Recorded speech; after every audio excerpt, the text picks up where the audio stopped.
बंदी छोड़ सतगुरु रामपाल जी परमेश्वर जी की जय हो।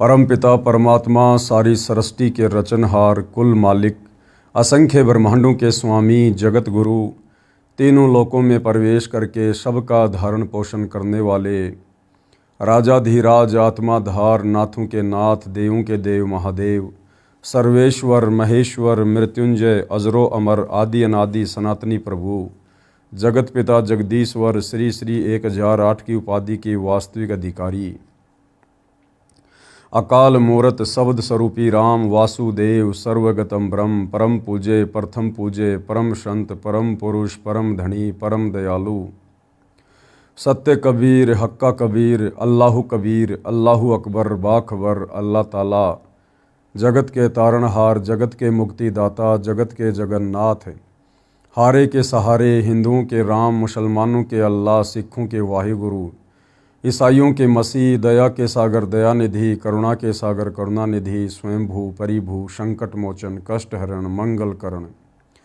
दुख भंजन अविगत कबीर निर्विकार निर्विषम परमात्मा अलय अलेख सतगुरु आदि अनादि सतगुरु असली मर्यादा पुरुषोत्तम असली राम असली कृष्ण असली घनश्याम असली मुरारी राजाओं के राजा महाराजाओं के महाराजा शहंशाहों के शहंशाह सम्राटों के सम्राट भगवानों के भगवान अल्लाहों के अल्लाह प्रभुओं के प्रभु मसीहाओं के मसीह सच्चे वाहिगुरु बाबाओं के बाबा पीरों के पीर सेठों के सेठ जगत सेठ सावलसा सेठ सर्वगुण संपन्न अनंत कोटि कलाओं के स्वामी अनंत कोटि ब्रह्मांडों के नायक योगियों में महायोगी ध्यानियों में महाध्यानी सिद्धों में परम सिद्ध ज्ञानियों में तत्वज्ञानी ब्रह्म ज्ञानी महाज्ञानी परम ज्ञानी सर्वश्रेष्ठ ज्ञानी विज्ञानी युवा कबीर समर्थ कबीर असमवात अमित ओजा सच्चे रहनुमा करीम अल्लाह सुभान अल्लाह दुनिया के अंतिम पैगंबर 8 सितंबर 1951 से गांव धनाना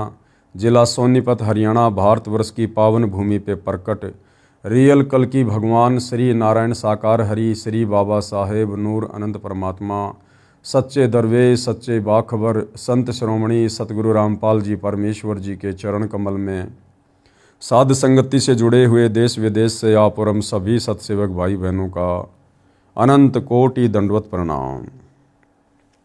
सत्साई भाई और बहनों, बहुत बड़ी मेहर बहुत बड़ी दया पूज्य गुरुदेव भगवान की परमेश्वर रामपाल जी की विशेषकर हिंदू समाज के ऊपर हिंदू समाज में जो भाई बहन परमात्मा प्राप्ति के लिए प्रयत्नशील हैं परंतु वो परमेश्वर तक पहुंच नहीं पा रहे, हमारे अज्ञानी धर्मगुरुओं के द्वारा काल प्रेरणा से जिस प्रकार से शास्त्र विरुद्ध साधना का जाल समाज में फैला रखा है, आत्माएं उस जाल से अंधभक्ति से बाहर निकल नहीं पा रही हैं और ना निकल पाने के कारण सदियों से हमारे पूर्वज भी आज अनेक निकृष्ट योनियों को प्राप्त हैं।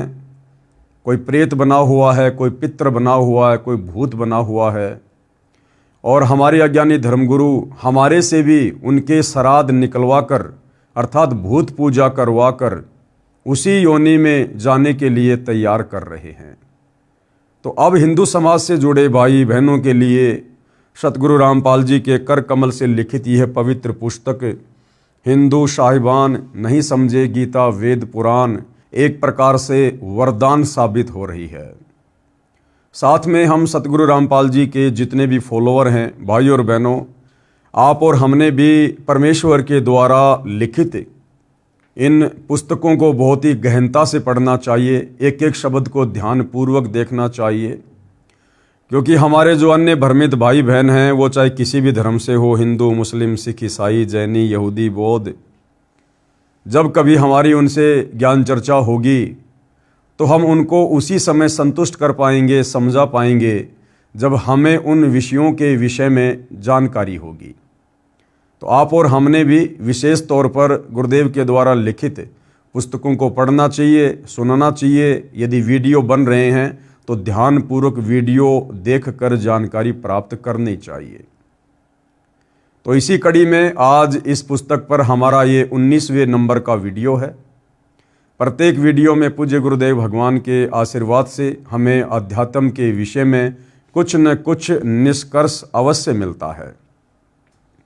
भाइयों और बहनों, आज के इस एपिसोड में, इस वीडियो में हम जानेंगे कि ये जितने भी तीर्थ बने हैं, जितने भी धाम बने हुए हैं, बद्रीनाथ है, केदारनाथ है, अमरनाथ है, नैना देवी है, ज्वाला देवी है, यानी हिंदू धर्म में ज़्यादातर तीर्थ और धाम प्रचलन में हैं।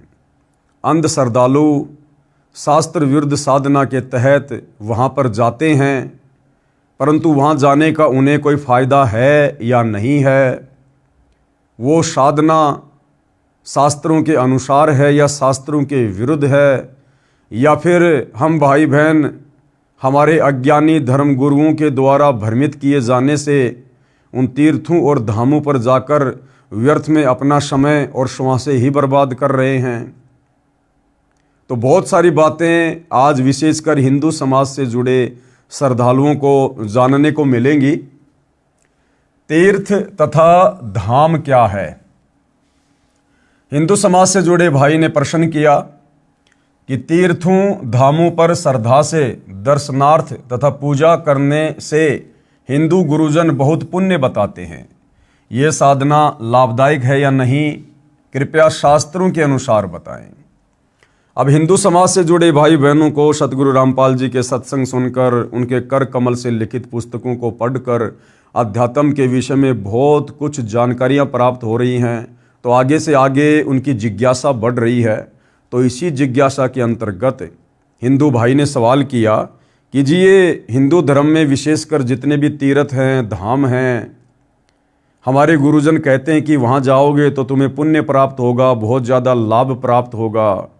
तो वास्तव में वहाँ जाने से लाभ होगा या नहीं होगा, हमें थोड़ा परमाणु के साथ में समझाइए, जिस प्रकार से आपने पहले की सारी बातें परमाणु सहित बताई है। तो पूज्य गुरुदेव सतगुरु रामपाल जी ने क्या उत्तर दिया?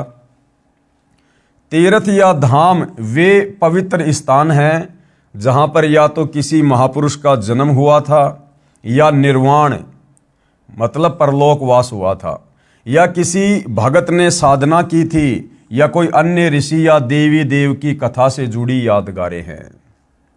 विचार करें, पवित्र तीर्थ तथा पवित्र धाम तो यादगारें हैं कि यहाँ पर ऐसी घटना घटी थी ताकि उनका प्रमाण बना रहे। अब गुरुदेव भगवान हमें उदाहरण देकर समझा रहे हैं कि किस प्रकार से ये तीर्थ और धाम एक प्रकार से यादगारें हैं। क्या बता रहे हैं गुरुदेव?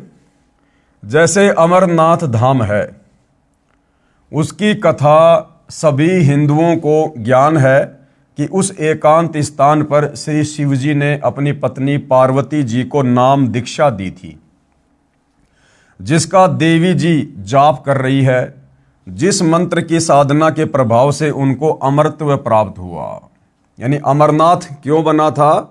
अमरनाथ वो जगह है जहाँ पर देवी पार्वती जी के पति श्री शंकर जी ने एकांत स्थान देखकर अपनी पत्नी पार्वती को अमर मंत्र दिए थे, उनको दीक्षा दी थी, और देवी जी को अमरत्व प्राप्त हुआ। अमरत्व का मतलब है जब तक श्री शंकर जी की उम्र है तब तक वो देवी पार्वती भी नहीं मरेगी, और जिस दिन श्री शंकर जी का समय पूरा हो जाएगा, उनका शरीर छूटने का समय होगा, उस वक्त देवी पार्वती का भी शरीर छूटेगा, अर्थात दोनों की मृत्यु होगी।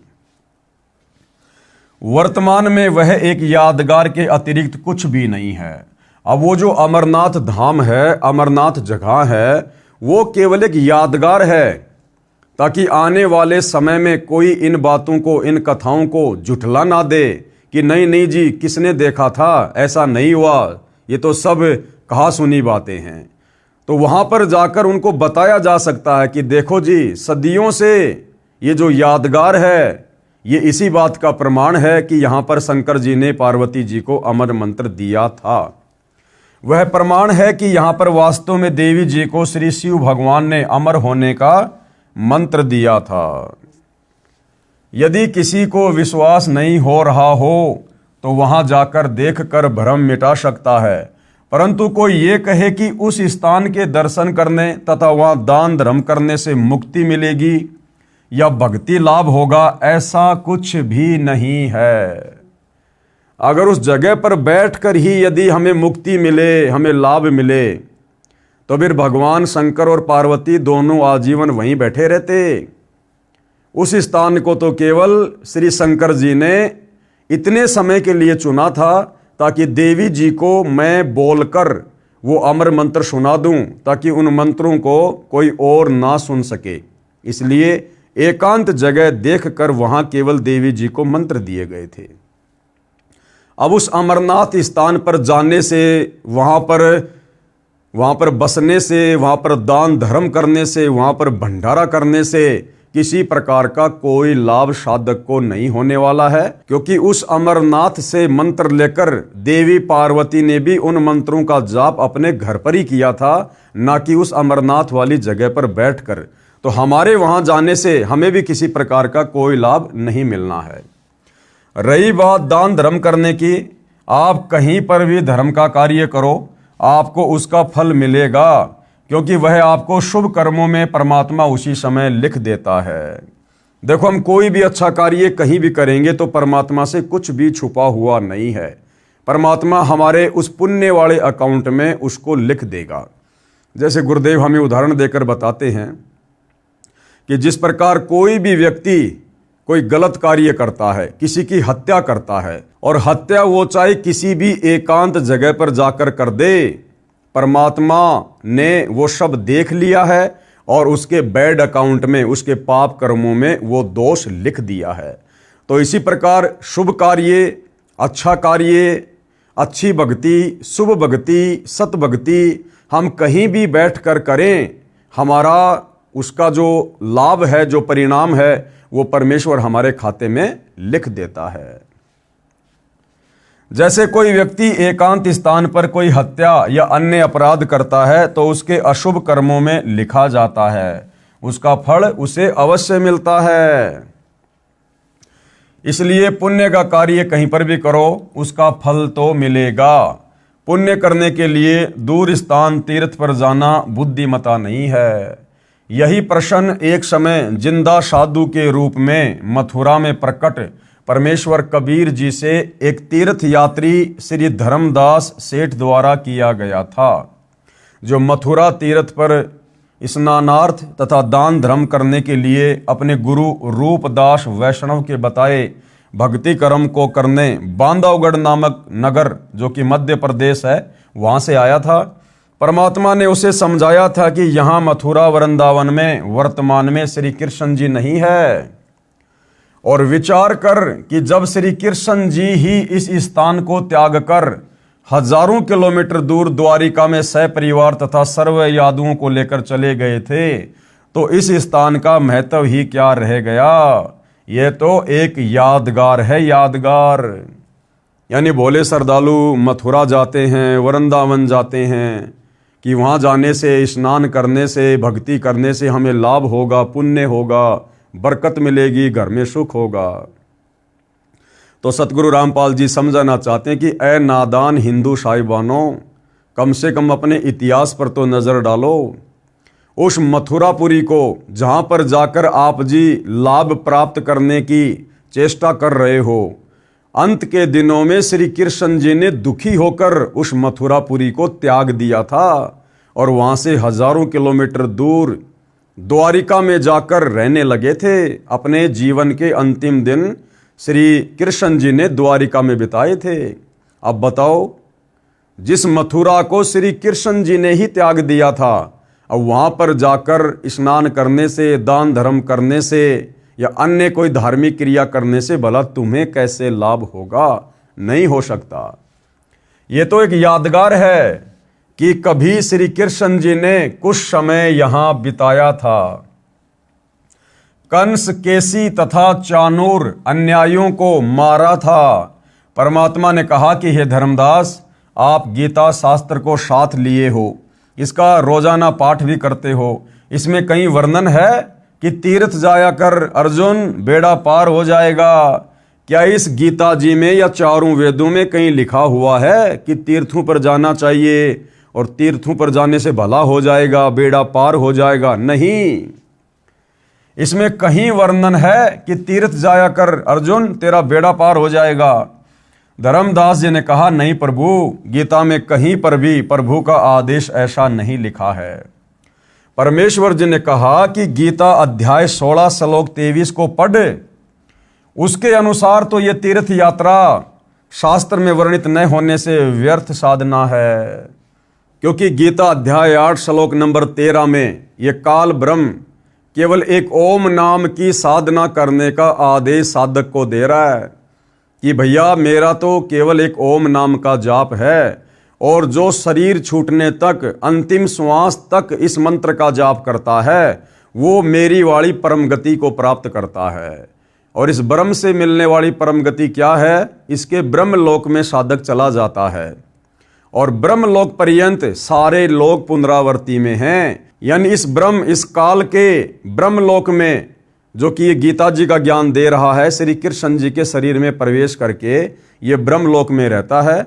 और इसके ब्रह्मलोक में गया हुआ साधक भी अपनी भक्ति कमाई को खर्च करके पुनः संसार में लौटकर आता है, अन्य सभी योनियों को प्राप्त करता है, नरक में भी जाता है, 84 लाख योनियों में भी जाता है। उसके बाद यही काल ब्रह्म गीता अध्याय 15 श्लोक नंबर 17 में अपने से अन्य किसी सर्वश्रेष्ठ परमात्मा की भक्ति साधना करने की सलाह दे रहा है कि उत्तम पुरुष तु अन्य परमात्मा इति उदाहरते, कि सर्वश्रेष्ठ परमात्मा तो वो है जो तीनों लोकों में प्रवेश करके सबका धारण पोषण करता है, और अर्जुन उसी की भक्ति करनी चाहिए।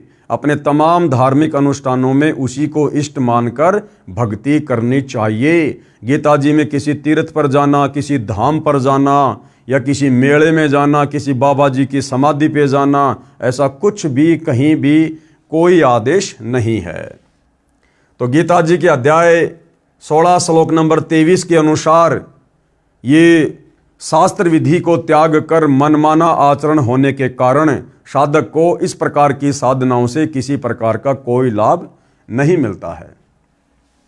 यदि आपके ज्ञानहीन गुरुओं की माने कि तीर्थ पर जाने से पुण्य लगता है, फिर पुण्य तो एक लगा और पाप लगे करोड़ों अरबों। अब परमात्मा धर्मदास जी को समझा रहे हैं कि धर्मदास, मान लो आपके उन तत्व ज्ञानहीन गुरुओं ने, जिनको स्वयं शास्त्रों का ज्ञान नहीं, भक्ति का ज्ञान नहीं, और उन्होंने कहा सुनी बातों के आधार से आपको कह दिया कि धर्मदास आप मथुरा जाओ और आपको पुण्य मिलेगा।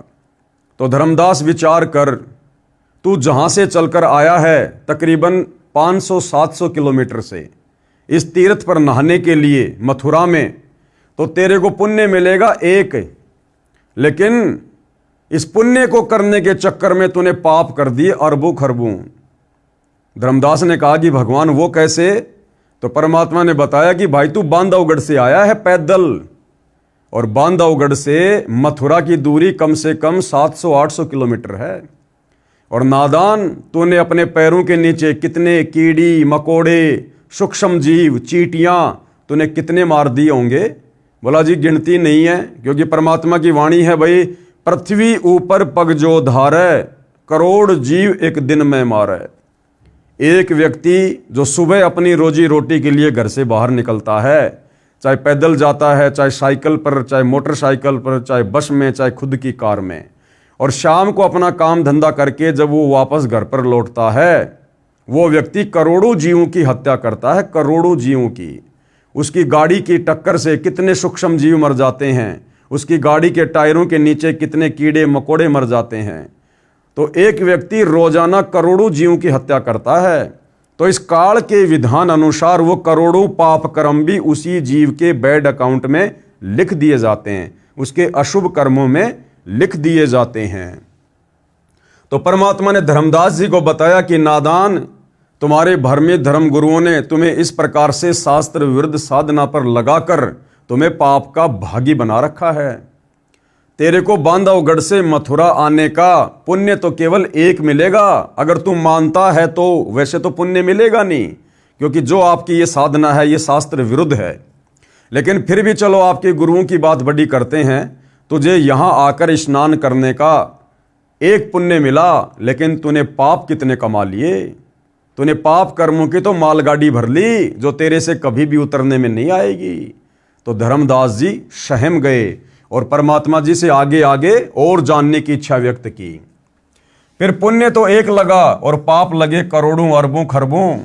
ये सुनकर सेठ धर्मदास अंधश्रद्धा भक्ति करने वाला कांप गया और उसका गला सूख गया। बोला कि हे जिंदा, इतने पाप कैसे लगे, कृपया समझाइए। तो परमेश्वर कबीर जी यानी जिंदा वेशधारी प्रभु यानी जिंदा महात्मा की वेश में परमात्मा धर्मदास जी को मिले थे। परमात्मा ने समाधान इस प्रकार किया, कहा कि हे धर्मदास, आप बांधवगढ़ से मथुरा नगरी में वृंदावन में आए हो। बांधवगढ़ यहाँ से लगभग 250 कोस लगभग 750 किलोमीटर है। वहाँ से यहाँ तक पैरों चलकर आने से आपके द्वारा अनेकों जीव हिंसा हो गई। आपने इस मथुरा तीर्थ के जल में स्नान किया। करोड़ों सूक्ष्म जीव भी तीर्थ के जल में थे जो आपके स्नान करने से रगड़ लगने से मारे गए, तथा आप जी ने भोजन बनाने से पहले जो चौका गारा तथा गाय के गोबर से लीपा उसमें उसी जल का प्रयोग किया, तथा पृथ्वी पर उपस्थित जीव चौका लीपते समय करोड़ों जीव मारे गए। ये सब पाप आपको लगे। आप बताओ कि आप लाभ का सौदा कर रहे हो या घाटे का।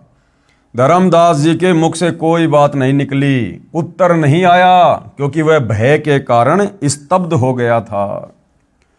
कुछ क्षण के पश्चात परमात्मा जिंदा वेशधारी के चरणों में गिर गया तथा यथार्थ शास्त्रोक्त भक्ति बताने की याचना की कि हे परमात्मा, मुझे सत्य भक्ति साधना बताओ जो शास्त्रों के अनुसार है। मैं तो बड़ा पाप का भागी बन रहा हूं। परमात्मा कबीर जी ने शास्त्रों में वर्णित साधना करने को बताई तथा अन्य सब आन उपासना यानी पाखंड पूजा त्यागने को कहा कि धर्मदास, ये तीर्थों पे जाना, धामों पे जाना, ये पैदल यात्रा करना, ये कावड़ लेके आना, ये सब शास्त्रों के विरुद्ध होने से तुम्हें पाप का भागी बनाती है, पुण्य तुम्हें नहीं मिलता। धर्मदास जी विवेकी थे, बुद्धिमान थे, ज्ञानवान थे। ढेर सारे प्रश्न उत्तर करके समझ गए, अपने कल्याण का मार्ग जान लिया और अपनी पत्नी को समझाकर सतगुरु कबीर जी से दीक्षा दिलाकर अपना तथा अपने परिवार को शास्त्रोक्त यानी शास्त्रों के अनुसार साधना पर लगाया और भक्ति का पूर्ण लाभ प्राप्त किया। धर्मदास जी को परमेश्वर कबीर जी एक साधु यानी जिंदा बाबा के वेश में मिले थे जो तीर्थों पर भ्रमण कर रहा था तथा सब देवी देवताओं की पूजा किया करता था। कौन? धर्मदास जी। उसे परमेश्वर कबीर जी ने समझाया कि हे धर्मदास, तेरी साधना गलत है। धर्मदास जी ने अनेकों शंकाओं का समाधान जाना, उनमें से एक ये भी थी। अब धर्मदास जी ने परमात्मा से फिर आगे और क्या जानना चाहा अध्यात्म के विषय में, अपनी शंकाओं का समाधान करवाते हुए। वैष्णो देवी, नैना देवी, ज्वाला देवी तथा अन्नपूर्णा देवी के मंदिर की स्थापना। तो धर्मदास जी ने सवाल किया कि वैष्णो देवी, नैना देवी, ज्वाला देवी तथा अन्नपूर्णा देवी आदि पवित्र स्थानों पर अनेकों हिंदू जाते हैं, क्या वहां जाने से भी भक्ति लाभ नहीं है? कि हे परमात्मा, हमारे हिंदू समाज में तो लोग इन तीर्थों पर बिल्कुल अंधे होके जाते हैं, क्या वहां जाने से भी कोई लाभ नहीं है? तो परमेश्वर जी ने क्या उत्तर दिया? उत्तर कबीर जी जिंदा महात्मा का, हे धर्मदास, अभी बताया था कि तीर्थ धामों पर जाने से क्या लाभ हानि होती है, फिर भी सुन।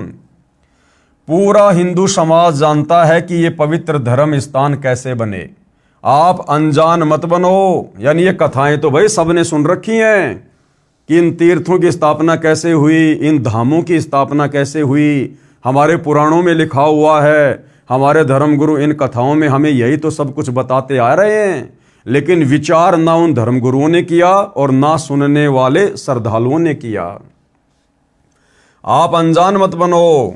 जिस समय दक्ष पुत्री सती जी अपने पति श्री शिव जी से रूठकर पिता दक्ष जी के पास अपने घर आई, राजा दक्ष ने सती जी का अनादर किया, क्योंकि सती जी ने यानी पार्वती जी ने अपने पिता राजा दक्ष की आज्ञा ना मानकर और शंकर जी को अपने पति के रूप में चुन लिया था।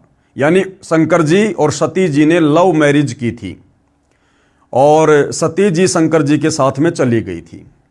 उसके बाद में एक घटना घटती है, जिस समय विष्णु अवतार श्री रामचंद्र जी को 14 वर्ष का वनवास प्राप्त था और वनवास के दौरान लंका का राजा रावण सीता जी का अपहरण करके ले गया।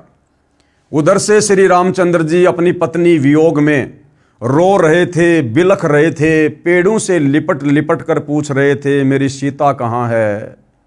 जंगली जानवरों से, हिरणों से लिपट लिपट कर पूछ रहे थे मेरी सीता कहाँ है, मेरी सीता कहाँ है।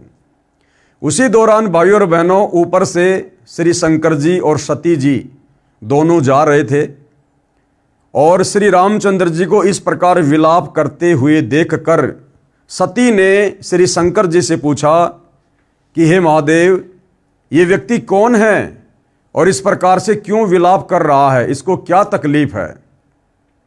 तो शंकर जी ने कहा कि देवी, ये भगवान विष्णु है जो रामचंद्र रूप में नारद जी का श्राप भोगने के लिए आए हुए हैं। इनको 14 साल का वनवास मिला था और इनकी पत्नी को लंका के राजा रावण ने छल से हर लिया है और ये अपनी पत्नी के वियोग में इस प्रकार से रो रहे हैं। तो सती को ये बातें सुनकर विश्वास नहीं हुआ और सती ने कहा कि मैं नहीं मानती कि भगवान भी इस प्रकार से रोते होंगे, विलाप करते होंगे आम प्राणी की तरह। तो शंकर जी ने बहुत समझाया कि देख, ये इनकी अपनी कोई लीला है, आप नहीं समझ पाओगी। लेकिन सती ने कहा कि मैं तो इसकी परीक्षा लूंगी, मैं तो सीता जी का रूप बनाकर जाऊंगी और इसकी परीक्षा लूंगी।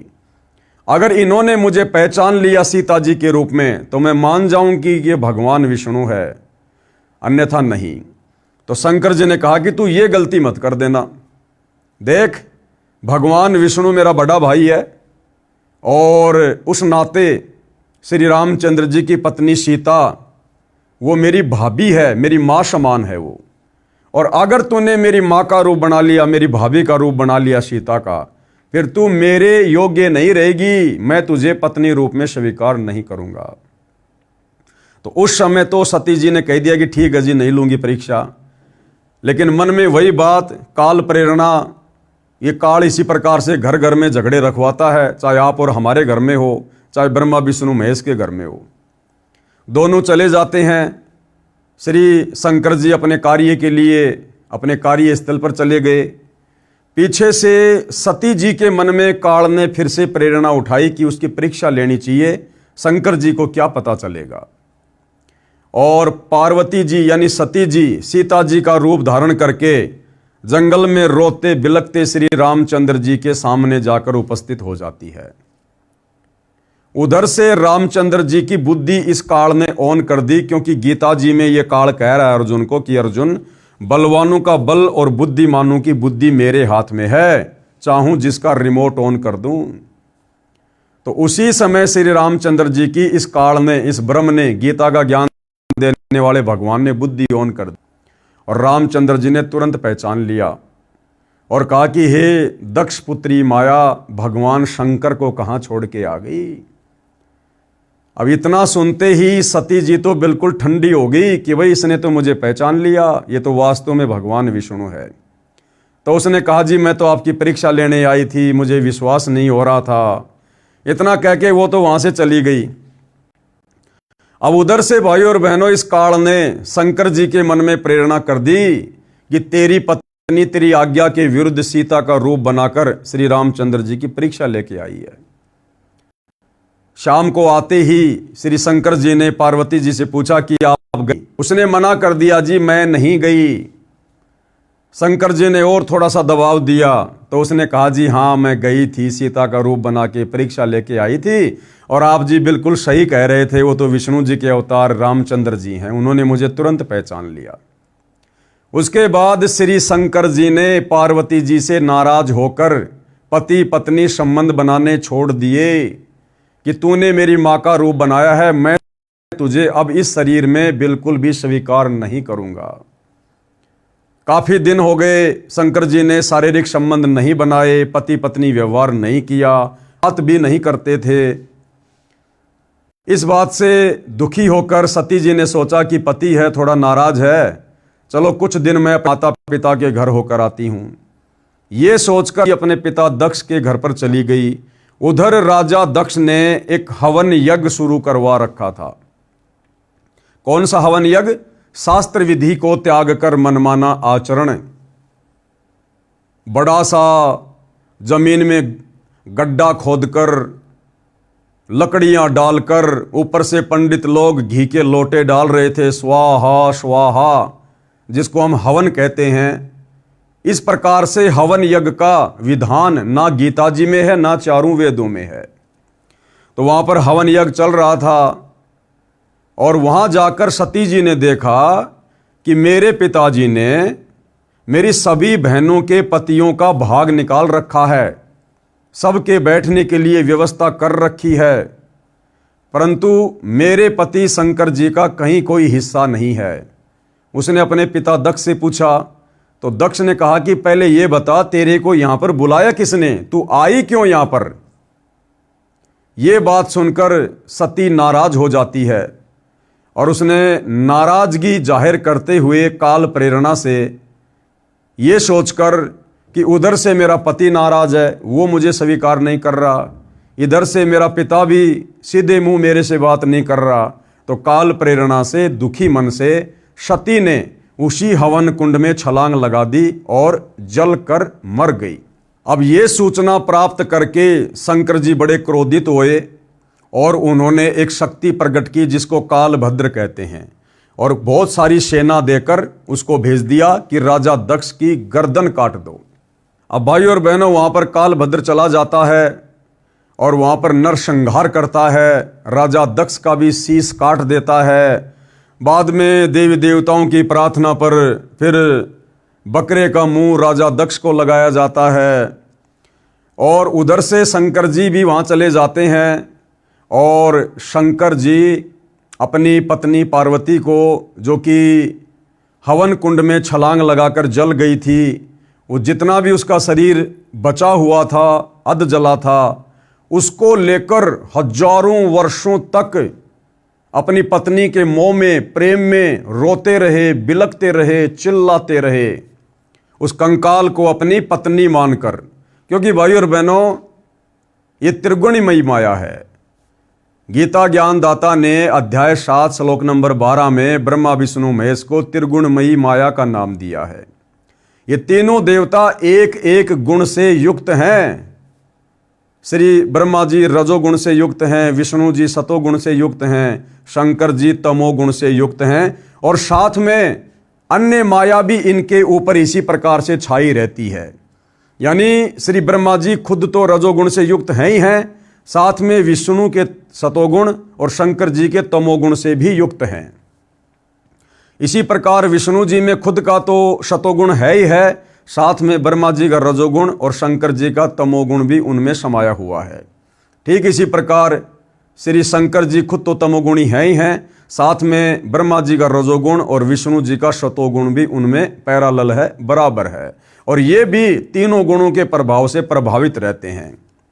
तो श्री शंकर जी ने इस प्रकार से मोह में अपनी पत्नी के अध जले शरीर को अपने सीने से चिपकाकर, और पुराण में लिखा है 10,000 वर्षों तक वो घूमते रहे, रोते रहे, हाय सती हाय सती हाय सती।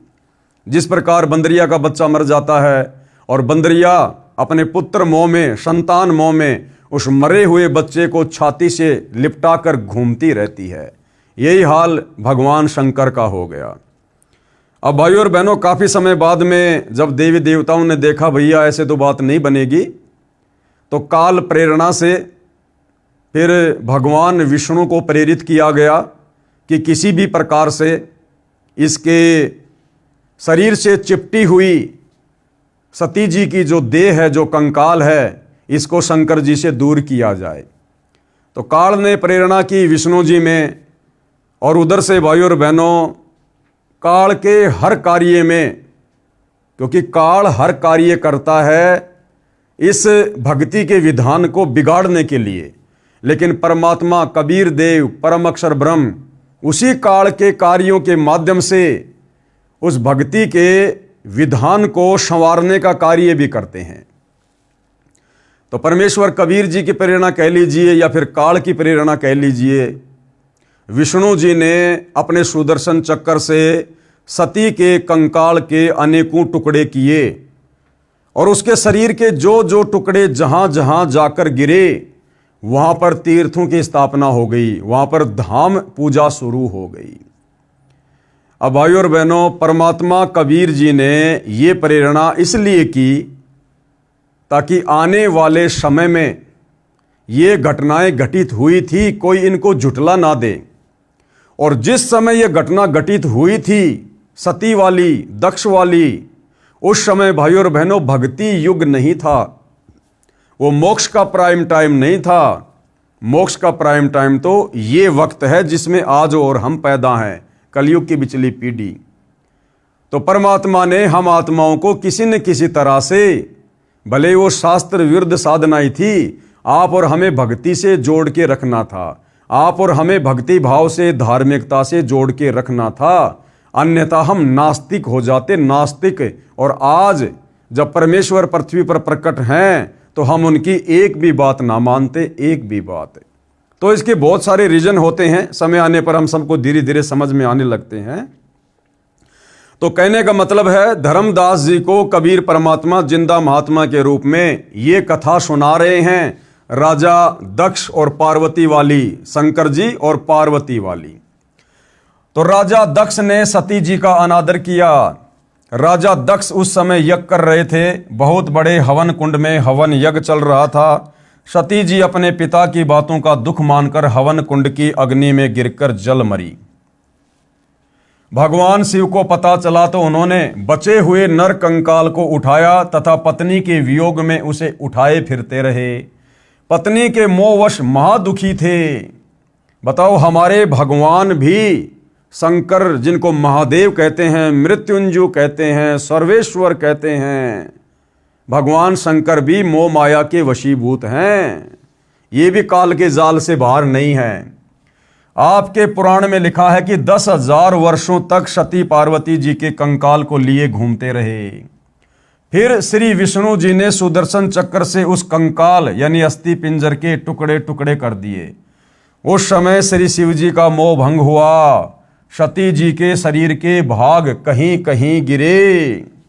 और कहां कहां गिरे सती जी के शरीर के भाग? वैष्णो देवी मंदिर की स्थापना। ये वैष्णो देवी मंदिर की स्थापना कैसे हुई? वैष्णो देवी तीर्थ की स्थापना कैसे हुई? जहां पर देवी का धड़ वाला भाग गिरा, यानी श्री विष्णु जी ने जब सती जी के कंकाल को अपने सुदर्शन चक्र से काटा, तो जहां पर सती जी का जो धड़ वाला हिस्सा है, छाती वाला, जहां वो भाग गिरा पृथ्वी पर, वहां पर यादगार बनाए रखने के लिए श्रद्धालुओं ने धड़ को श्रद्धा के साथ पृथ्वी में दफनाकर उसके ऊपर एक छोटी सी मंदिर नुमा यादगार बना दी। बाद में समय अनुसार इसका विस्तार होता रहा, यानी वहां बड़ा मंदिर बन गया। इस यादगार को देखने और वहां पर पूजा करने जाने से कोई पुण्य नहीं है। अरे वो तो डेड बॉडी का एक हिस्सा है, मर्त शरीर का, अपितु पाप लगता है। क्यों? क्योंकि वो शास्त्र विरुद्ध होने से मनमाना आचरण हो गया। अपितु पाप लगता है जो आने जाने में जीव हिंसा होती है। फिर नैना देवी कैसे बनी? नैना देवी के मंदिर की स्थापना। अब जहां पर सती जी के वो आंखों वाला हिस्सा गिरा, वहां पर नैना देवी के रूप में यादगार स्थापित हो गई। जिस स्थान पर सती पार्वती जी की आंखों वाला शरीर का भाग गिरा, वहां पर भी उसी प्रकार जमीन में दफना कर मंदिर बना दिया, ताकि घटना का प्रमाण रहे, कोई पुराण कथा को गलत न बताए। फिर ज्वाला जी की स्थापना कैसे हुई? जिस स्थान पर कांगड़ा जिले हिमाचल प्रदेश में देवी जी की अधजली जीभ वाला भाग गिरा, उसको श्रद्धा से उस स्थान पर पृथ्वी में उस जीभ को श्रद्धा से दबाकर यादगार रूप में छोटा मंदिर बना दिया। बाद में बहुत बड़ा मंदिर बनाया गया, वह ज्वाला देवी जी का मंदिर है। इस प्रकार से इन मंदिरों की, इन तीर्थों की स्थापना हुई है। और अन्नपूर्णा देवी मंदिर की स्थापना कैसे हुई? जिस स्थान पर सती पार्वती जी के शरीर का नाभि वाला भाग गिरा, उसको श्रद्धा से पृथ्वी में दबाकर उसके ऊपर यादगार रूप में छोटा सा मंदिर बना दिया था। बाद में उसका बहुत विस्तार किया गया और शास्त्र विरुद्ध साधना शुरू कर दी गई। इस प्रकार से ये अन्नपूर्णा देवी मंदिर की स्थापना हुई। अब बताओ वहां पर जाने से क्या लाभ मिलेगा? अब किसी व्यक्ति को शमशान घाट पर ले जाकर दफना दिया जाए या उसको जला दिया जाए और वहाँ उसकी कोई समाधि बना दी जाए और वहाँ जाकर कोई पूजा करने लग जाए, वहाँ कोई पंडित जी बैठ जाए, कोई गुरु जी बैठ जाए, दान दक्षिणा लेने लग जाए और समय आने पर देखा कि भाई यहाँ तो बहुत श्रद्धालु आ रहे हैं, धीरे धीरे मंदिर का विस्तार कर दिया, समाधि को बहुत बड़ा रूप दे दिया और आम आदमी सोचे कि वहाँ जाने से लाभ मिलेगा क्योंकि वहाँ तो दुनिया जा रही है। तो भाइयों और बहनों, ये केवल अंधश्रद्धा है, शास्त्र विरुद्ध भक्ति है। वहाँ जाने का लाभ कोई नहीं, बल्कि वहाँ आने जाने में जितनी जीव हत्या हम कर रहे हैं वो पाप हमारे अशुभ कर्मों में काल लिख देगा, वो फिर हमें भोगने पड़ेंगे।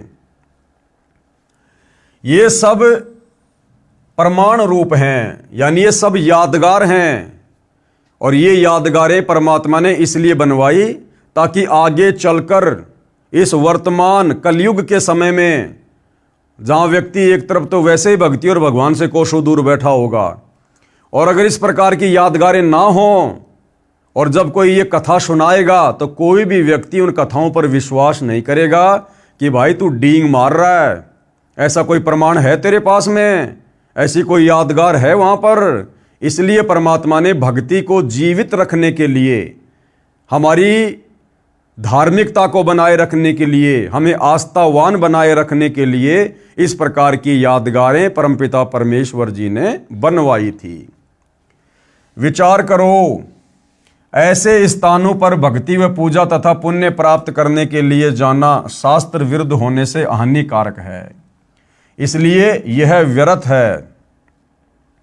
यदि किसी को पुराणों में लिखी घटना पर विश्वास न हो तो देखने जाओ तो जाओ, लेकिन पुण्य के स्थान पर जीव हिंसा का पाप ही प्राप्त होगा। जो आने जाने के दौरान पैरों या गाड़ी घोड़े के नीचे दबकर मरेंगे, इसी प्रकार अन्य दर्शनीय स्थल आदि आदि जैसे बद्रीनाथ, केदारनाथ, जगन्नाथपुरी, द्वारिकापुरी आदि आदि पर किसी आध्यात्मिक लाभ के लिए जाना अंधश्रद्धा है, भक्ति के अतिरिक्त कुछ भी नहीं है। यानी अंधश्रद्धा भक्ति के अतिरिक्त कुछ भी नहीं है। तो गुरुदेव कहते हैं भले आप इन पुराणों की सत्यता के लिए उन तीर्थों पर जाना चाहो देखने के लिए तो जाओ, आपकी मर्जी है, लेकिन आपको लाभ किसी प्रकार का कोई नहीं मिलेगा, उल्टा आपको हानि प्राप्त होगी। आप हिंसा के भागी बनेंगे और आपके बैड अकाउंट में काल ये सारे पाप कर्म लिख देगा। और भाइयों और बहनों, ये सारी यादगारें केवल वर्तमान समय तक के लिए ही परमात्मा ने सुरक्षित रखनी थी, ताकि हम इन तमाम प्रकार की घटनाओं पर यकीन कर सकें और तुरंत तत्वदर्शी संत से आगे का ज्ञान लेकर शत भक्ति शुरू कर सकें।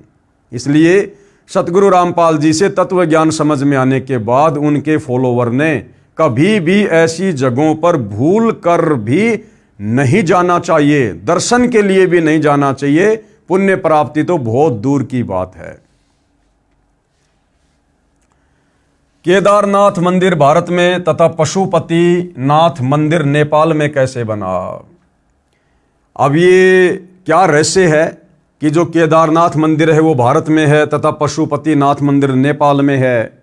इतना लंबा डिस्टेंस कैसे, इतनी लंबी दूरी कैसे? तो इसके लिए भी गुरुदेव भगवान हमें एक कथा सुना रहे हैं कि केदारनाथ मंदिर कैसे बना और नेपाल में पशुपति नाथ मंदिर की स्थापना कैसे हुई। महाभारत में कथा है कि पांचों पांडव युधिष्ठिर, अर्जुन, भीम, नकुल व सहदेव जीवन के अंतिम समय में हिमालय पर्वत पर तप कर रहे थे। अब बताओ, तप करना ना वेदों में लिखा है ना गीता जी में लिखा है।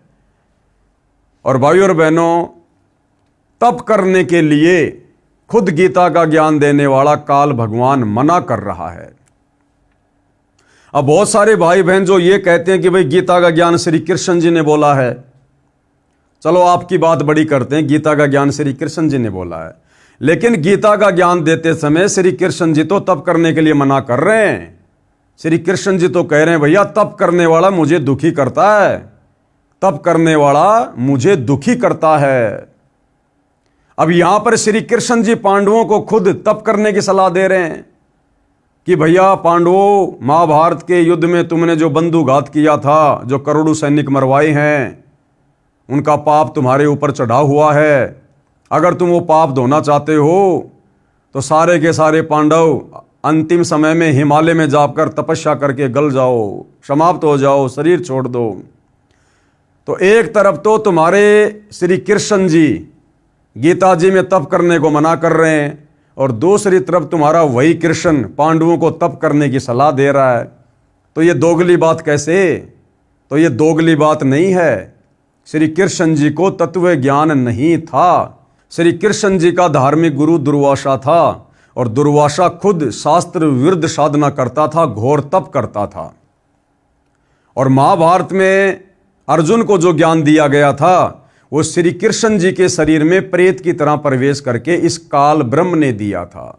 इसके अलावा भाई और बहनों और भी बहुत सारे रहस्य हैं कि वो तप करने से काल दुखी होता है या फिर वो पूर्ण परमात्मा सत्य पुरुष कबीर देव दुखी होता है। खैर ये बातें आपको धीरे धीरे समझ में आएंगे जब आप अध्यात्म में आगे बढ़ेंगे। लेकिन कहने का मतलब ये है, यदि हिंदू श्रद्धालुओं के अनुसार गीता जी का ज्ञान श्री कृष्ण जी ने बोला था, तो भैया श्री कृष्ण जी तो गीता जी में तप करने वालों को ये कह रहे हैं कि उनको तो मैं आसुर योनियों में डालूंगा, नरक में डालूंगा जो तप करते हैं, क्योंकि तप करने वाले शरीर में विराजमान मुझ परमात्मा को भी दुखी करते हैं, वो कृष्ण करते हैं। तो दूसरी तरफ फिर श्री कृष्ण जी पांडवों को तप करने की सलाह क्यों दे रहे हैं? हिमालय में जाकर। अर्थात गीता जी का ज्ञान श्री कृष्ण जी ने नहीं बल्कि श्री कृष्ण जी के शरीर में प्रेत की तरह प्रवेश करके इस काल ब्रह्म ने दिया था। तो ये जो तप करने का विधान है ये शास्त्रों के विरुद्ध है। एक दिन सदाशिव यानी काल ब्रह्म ने दुधारू भैंस का रूप बनाया। जब पांचों पांडव हिमालय क्षेत्र में तप आदि कर रहे थे तो उस समय ये जो काल ब्रह्म है जिसने गीता जी का ज्ञान दिया है, जो ब्रह्मा विष्णु महेश का पिता है, ज्योति निरंजन, जो गुप्त रहता है, अपने काल रूप में किसी को दर्शन नहीं देता, परंतु भ्रमित यही करता है भक्ति और भगवान के नाम पर, साधनाओं के नाम पर। सारी शास्त्र विरुद्ध साधना यही करवाता है आप और हम जीवों को अपने षड्यंत्र में फांसे रखने के लिए, क्योंकि ये नहीं चाहता कि कोई भी प्राणी सत्य साधना करके तत्वदर्शी संत की शरण ग्रहण करके मेरे जाल से बाहर निकल जाए। क्यों? क्योंकि इसको प्रतिदिन 1 लाख स्त्री पुरुष खाने का श्राप लगा हुआ है। इसलिए ये किसी को भी सत्य साधना वाला मार्ग नहीं पता होने देता है।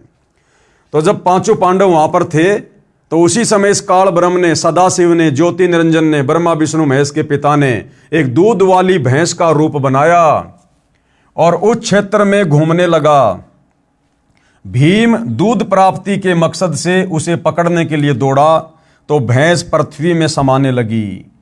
भीम ने भैंस का पिछला भाग मजबूती से पकड़ लिया, जो पृथ्वी से बाहर शेष था वह पत्थर का हो गया। जो भैंस का पिछला हिस्सा था वो कुछ देर बाद वो पत्थर का बन गया और बाहर ही रह गया। वह केदारनाथ बना। भैंस के शरीर के अन्य भाग जैसे अगले पैर, पिछले पैर आदि आदि जहां जहां निकले वहां पर अन्य केदार बने। ऐसे ऐसे 7 केदार हिमालय में बने। उस भैंस का सिर वाला भाग काठमांडू में निकला जिसको पशुपति कहा गया। उसके ऊपर मंदिर बना दिया गया। उस भैंस के पिछले भाग पर तथा अन्य अंग जहां जहां निकले उनको केदार नाम देकर यादगार बना दी गई थी कि यह पौराणिक घटना सत्य है। ये साक्षी है। सब मंदिर किसी न किसी कथा के साक्षी हैं, परंतु पूजा करना गलत है। अब बताओ भाई, उस केदारनाथ में जाकर भैंस का पिछला हिस्सा जो टट्टी पेशाब का हिस्सा है, मलमूत्र का हिस्सा है, उस भैंस के पिछले भाग को पूजने से क्या मिलेगा जो पत्थर की शिला है? ये विचार करने की बात है। अरे पूजना तो हमने परमात्मा को है जो परम सुखदायक है। हमने भैंस का पीछे का मलमूत्र का हिस्सा थोड़े ना पूजना है। उस पत्थर को वहां जाकर पूजने से अगर लाभ मिलता है तो अपने घर पर जिंदा भैंस का पिछला हिस्सा पूज लो भाई, घर बैठे लाभ हो जाएगा। परंतु ये साधना इस काल के द्वारा हम आत्माओं को भक्ति मार्ग से भटकाने के लिए शुरू करवाई गई थी और शास्त्र विरुद्ध होने के कारण इस प्रकार की ओछी आदि अधूरी घटिया साधनाओं का साधक को किसी प्रकार से कोई लाभ प्राप्त नहीं होता, उल्टा वहां जाकर वो पाप का भागी बनता है। उसके बाद क्या कह रहे हैं गुरुदेव, लगभग 100 वर्ष पहले केदारनाथ पर अधिक वर्षा के कारण दलदल अधिक हो गई थी। लगभग 60 वर्ष तक वहां कोई पूजा आरती नहीं की गई, न कोई दर्शन करने गया था। बाद में 30-40 वर्ष से दोबारा से दर्शनार्थी जाने लगे। सन 2012 में केदारनाथ धाम के दर्शनार्थ व पूजार्थ गए लाखों व्यक्ति बाढ़ में बह गए। अब बताओ भाइयों और बहनों, क्या वहां परमात्मा बैठा था, भगवान शंकर बैठा था? अगर वहां भगवान शंकर बैठे होते तो क्या भगवान शंकर अपनी पूजा के लिए वहां आने वाले भक्तों की रक्षा नहीं करता? क्या उस घटना को भगवान शंकर टाल नहीं सकता था? क्या भगवान शंकर में इतनी भी पावर नहीं है, इतनी भी शक्ति नहीं है जो अपने भक्तों की रक्षा कर सके? लेकिन भाइयों और बहनों, ये शास्त्र विरुद्ध साधना है और इस प्रकार की शास्त्र विरुद्ध साधना से भगवान शंकर भी नाराज होता है। इसलिए कई हजारों की संख्या में वहां पर श्रद्धालु मारे गए। परिवार के परिवार अंधश्रद्धा भक्ति करने वाले मारे गए। यदि ये साधना पवित्र गीता में वर्णित होती तो वहां जाने वाले श्रद्धालु मर भी जाते तो भी पुण्यों के साथ परमात्मा के दरबार में जाते, परंतु शास्त्र विरुद्ध भक्ति करते हुए ऐसे मरते हैं तो व्यर्थ जीवन गया। तीर्थ तथा धाम की अन्य जानकारी। अब ये तो भाइयों और बहनों मोटे मोटे धाम थे, मोटे मोटे तीर्थ थे, केदारनाथ, बद्रीनाथ, अमरनाथ, पशुपतिनाथ। इसके अलावा भी और बहुत सारे तीर्थ हमारे भारत देश में हैं, जहाँ पर प्रतिवर्ष लाखों की संख्या में अंध श्रद्धालु पुण्य प्राप्त करने के लिए या वर्तमान में तो बहुत सारे भाई बहन खाली पिकनिक मनाने के लिए घूमने फिरने की दृष्टि से भी जाते हैं। तो वहाँ जाने से उनको लाभ होता है या नहीं होता है? वो साधना शास्त्रों के अनुकूल है या शास्त्रों के विरुद्ध है? और वो तीर्थ कौन कौन से हैं, कहाँ कहाँ हैं और कैसे उन तीर्थों की स्थापना हुई? जब हम उनके विषय में जानेंगे तो भाइयों और बहनों, वहाँ जाने का शौपन में भी हमारा मन नहीं करेगा। उन तीर्थों पर जाने का शौपन में भी हमारा मन नहीं करेगा जिन तीर्थों पर आध्यात्मिक अज्ञानता के चलते हमारे नादान धर्मगुरुओं द्वारा भ्रमित किए जाने के कारण लाखों श्रद्धालु प्रतिवर्ष जाते हैं और सैकड़ों की संख्या में तो आते जाते समय रास्ते में एक्सीडेंट में मर जाते हैं। क्यों? क्योंकि हम हिंदू भाई बहनों को अपने धर्म ग्रंथों में लिखी उन तीर्थों के विषय में जो सत्यता है अभी उसका ज्ञान नहीं है। हम केवल भेड़ चाल में चल रहे हैं, हम देखा देखी को ज्यादा महत्व देते हैं।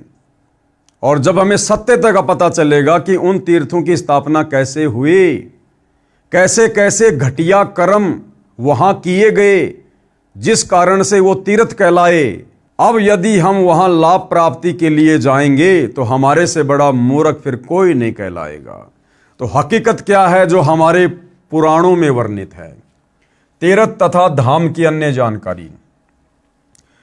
किसी साधक ऋषि ने किसी स्थान या जलाशय पर बैठकर साधना की या अपनी आध्यात्मिक शक्ति का कोई प्रदर्शन किया, वह अपनी भक्ति कमाई करके साथ ले गया तथा अपने इष्ट लोक को प्राप्त हुआ। उस साधना स्थल का बाद में तीर्थ या धाम नाम पड़ गया।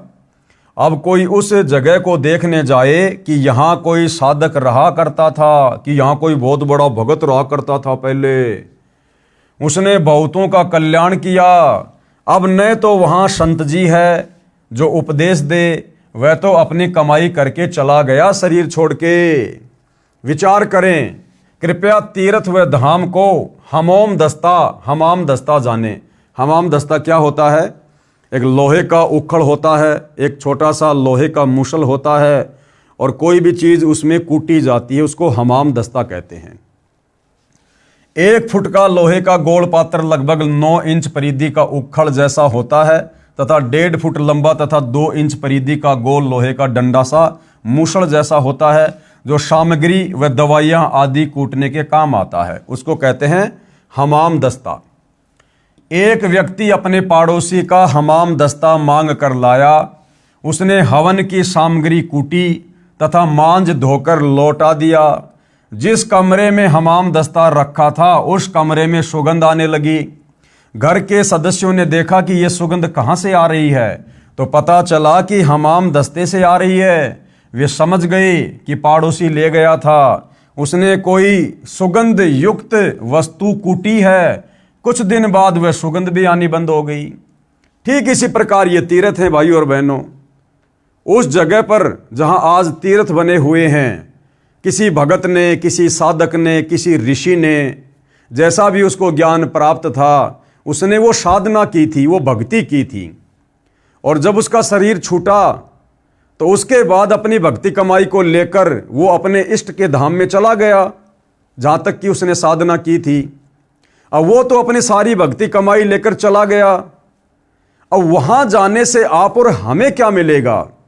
वहां तो केवल उस हमाम दस्ते की तरह कुछ दिन के लिए वो सुगंध है।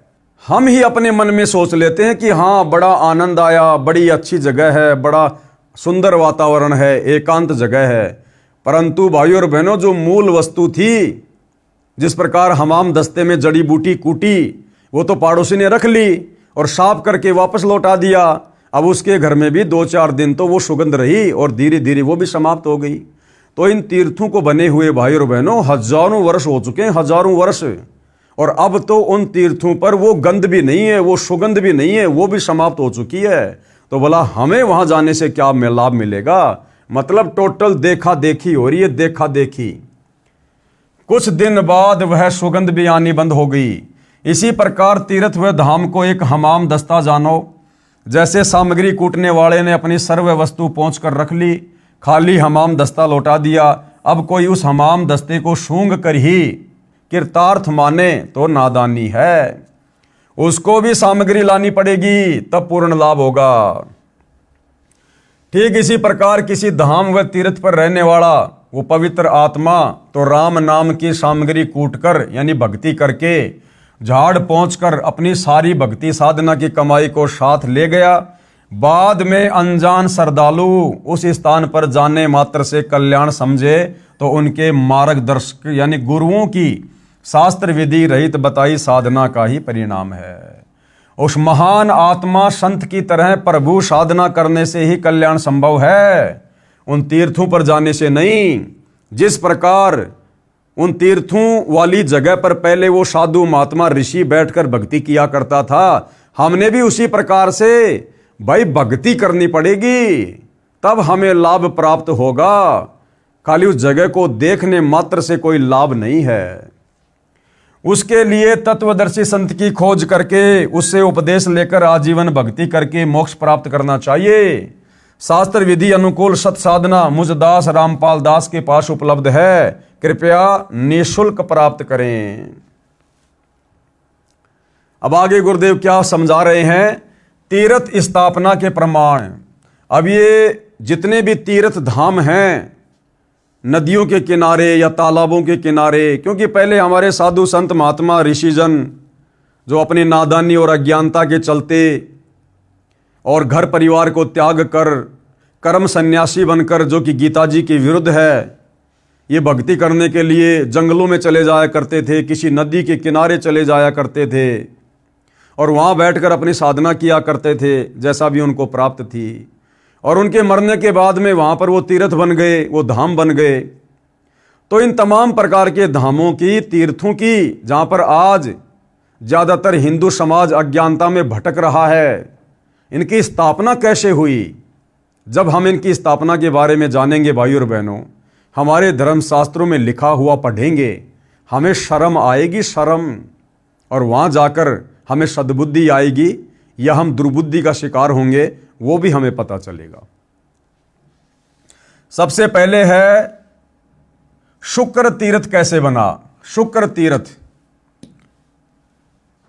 श्री ब्रह्मा पुराण लेखक कृष्णदेवपायन अर्थात वेद व्यास जी प्रकाशक, गीता प्रेस गोरखपुर, पेज नंबर 167 168 पर भृगु ऋषि का पुत्र कवि अर्थात शुक्र ने गौतमी नदी के उत्तर तट पर जहां भगवान महेश्वर की आराधना करके विद्या पाई थी, वह स्थान शुक्र तीर्थ कहलाता है।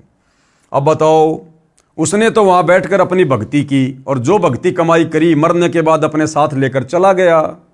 और वहां जाकर हमें कैसे लाभ मिलेगा, हमें कैसे फायदा मिलेगा? भाई जैसे कहीं कोई सत्संग चल रहा है, महाराज जी सत्संग कर रहे हैं और वहां पर खीर और हलवा बनाने के लिए एक भट्ठी बनाई गई, खीर बनाई गई, हलवा बनाया गया और वो सत्संग 2 या 3 दिन का चला। लोगों ने सत्संग भी सुना और साथ में बढ़िया बढ़िया भोजन भी खाया, हलवा खाई, खीर खाई।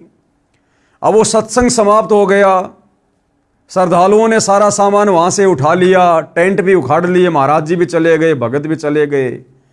अब वो भट्ठी पड़ी है, राख पड़ी है।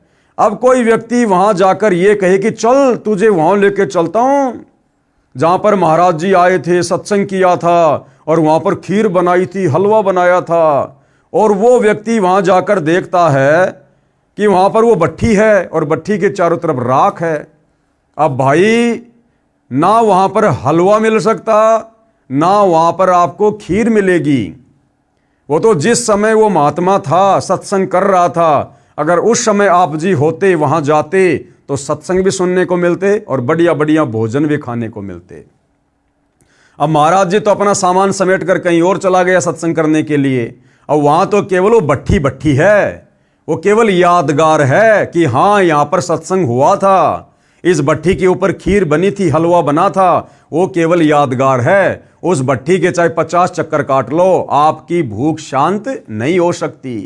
तो इसी प्रकार ये जितने भी तीर्थ हैं, धाम हैं, वहां पर किन किन लोगों ने कैसी कैसी घटनाओं को जन्म दिया, क्या क्या घटनाएं घटित हुई, किसी ने अच्छे कार्य किए, किसी ने बुरे कार्य किए, उसके बाद वो तो शरीर छोड़ के चले गए और पीछे से हमारे नादान धर्मगुरुओं ने काल प्रेरणा से हमें अध्यात्म के नाम पर भटकाने के लिए उनको तीर्थों का नाम देकर और अपनी धार्मिक पूजाएं शुरू करवा दी, अपनी पेट पूजा के लिए वहां पर एक प्रकार से धार्मिक धंधा शुरू करवा दिया। तो इस प्रकार से ये शुक्र तीर्थ की स्थापना हुई थी, जहां पर वर्तमान में जाने से हमें किसी प्रकार का कोई लाभ नहीं है। अब आगे ध्यान से पढ़ना भाइयों और बहनों। सरस्वती संगम तीर्थ तथा पुरूरव तीर्थ, इनकी स्थापना कैसे हुई, जहां पर लाखों श्रद्धालु प्रति वर्ष जाते हैं। श्री ब्रह्मा पुराण पेज नंबर 172 173 पर ये प्रमाणित बातें हैं। सतगुरु रामपाल जी ने अपने हाथ से, अपने तरफ से एक भी मनमुखी बात, एक भी मनमुखी शब्द नहीं लिखा है। ये जो भी प्रमाण हैं इन तीर्थों के, आपको साथ में उस पुराण का नाम कौन से पेज पर है, कौन से अध्याय में है, साफ साफ बताया जा रहा है। 200-250 रुपये का पुराण आता है, किसी भी धार्मिक पुस्तक की दुकान से लेकर खरीद कर देख सकते हैं। तो ये जो सरस्वती संगम है, जिसको पुरूरव तीर्थ भी कहते हैं, जहां पर लाखों श्रद्धालु जाते हैं, सोचिए वो कैसे बना।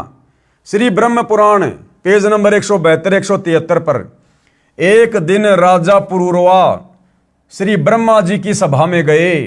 वहां ब्रह्मा जी की पुत्री सरस्वती को देखकर उससे मिलने की इच्छा व्यक्त की। ब्रह्मा जी की सभा में पृथ्वी लोक से राजा पुरूरवा गया और उसने वहां पर जब ब्रह्मा जी की बेटी सरस्वती को देखा, जो अति सुंदर थी, तो राजा के मन में उससे मिलने की इच्छा जागृत हुई। सरस्वती ने हां कर दी, यानी राजा ने किसी नौकरानी के माध्यम से सरस्वती के पास में संदेशा भिजवाया। तो ब्रह्मा जी की बेटी सरस्वती ने और उस राजा के साथ मिलने की इच्छा मतलब स्वीकृति दे दी, यस कर दिया। और दोनों कहां मिले? सरस्वती नदी के किनारे पर सरस्वती तथा पुरूरवा ने अनेक वर्षों तक संभोग यानी सेक्स किया। ब्रह्मा जी की बेटी, जिस ब्रह्मा जी ने आप लोग कहते हो सृष्टि की रचना करी है, उस ब्रह्मा जी की बेटी सरस्वती यानी शारदा, जो वीणा वाणा बजाती है, स्कूलों में सुबह सुबह उसकी आरती करवाई जाती है, जय माँ शारदे, जय माँ शारदे, हे माँ सरस्वती, हे माँ सरस्वती। वह सरस्वती, वो शारदा है ये। और क्या किया उन्होंने?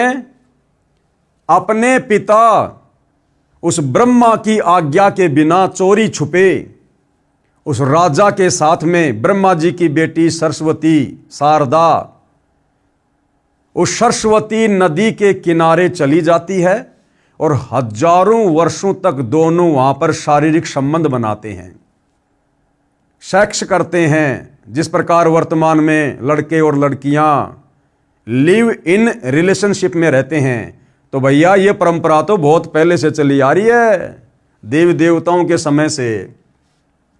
सरस्वती नदी के तट पर सरस्वती तथा पुरूरवा ने अनेक वर्षों तक संभोग यानी सेक्स किया। एक दिन ब्रह्मा ने उनको विलास करते देख लिया। एक दिन ब्रह्मा जी ने अपनी बेटी सरस्वती को और उस राजा पुरूरवा को शारीरिक संबंध करते समय, सेक्स करते समय देख लिया, पकड़ लिया। अपनी बेटी को श्राप दे दिया। ब्रह्मा जी ने श्राप दे दिया सरस्वती को। क्या? वह नदी रूप में समा गई। जहां पर पुरूरवा तथा सरस्वती ने संभोग किया था, यानी कई वर्षों तक शारीरिक संबंध बनाते रहे, वो कुकर्म करते रहे, वह पवित्र तीर्थ सरस्वती संगम नाम से विख्यात हो गया। जहां पर पुरूरवा ने महादेव की भक्ति की, वह स्थान पुरूरवा तीर्थ नाम से विख्यात हुआ।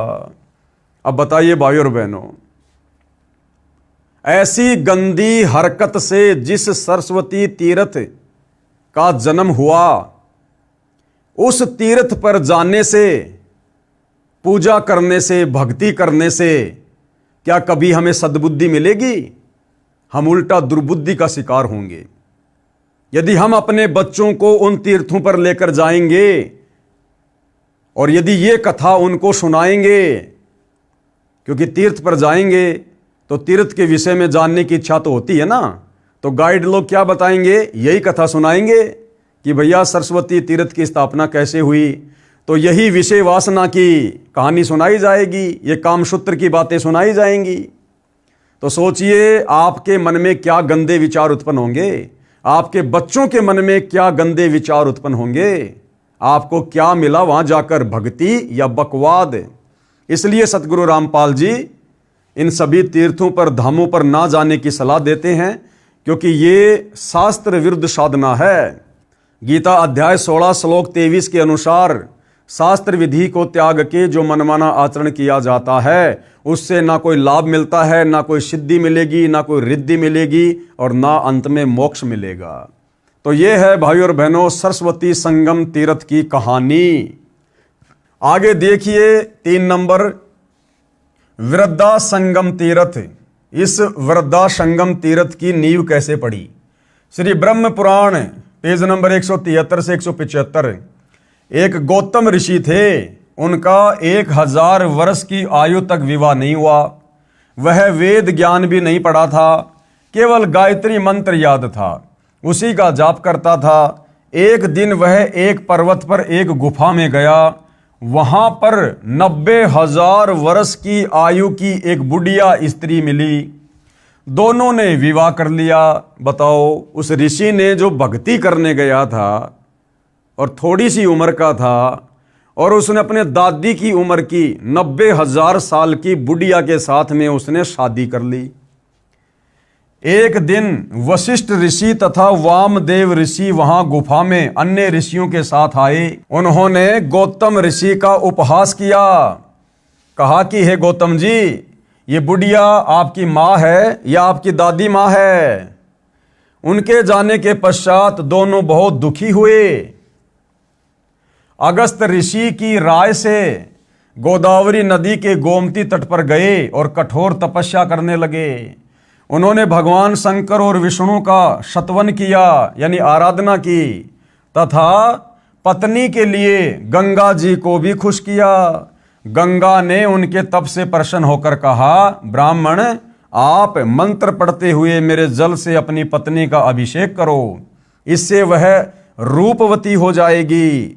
गंगा जी के आदेश से दोनों ने एक दूसरे के लिए ऐसा ही किया।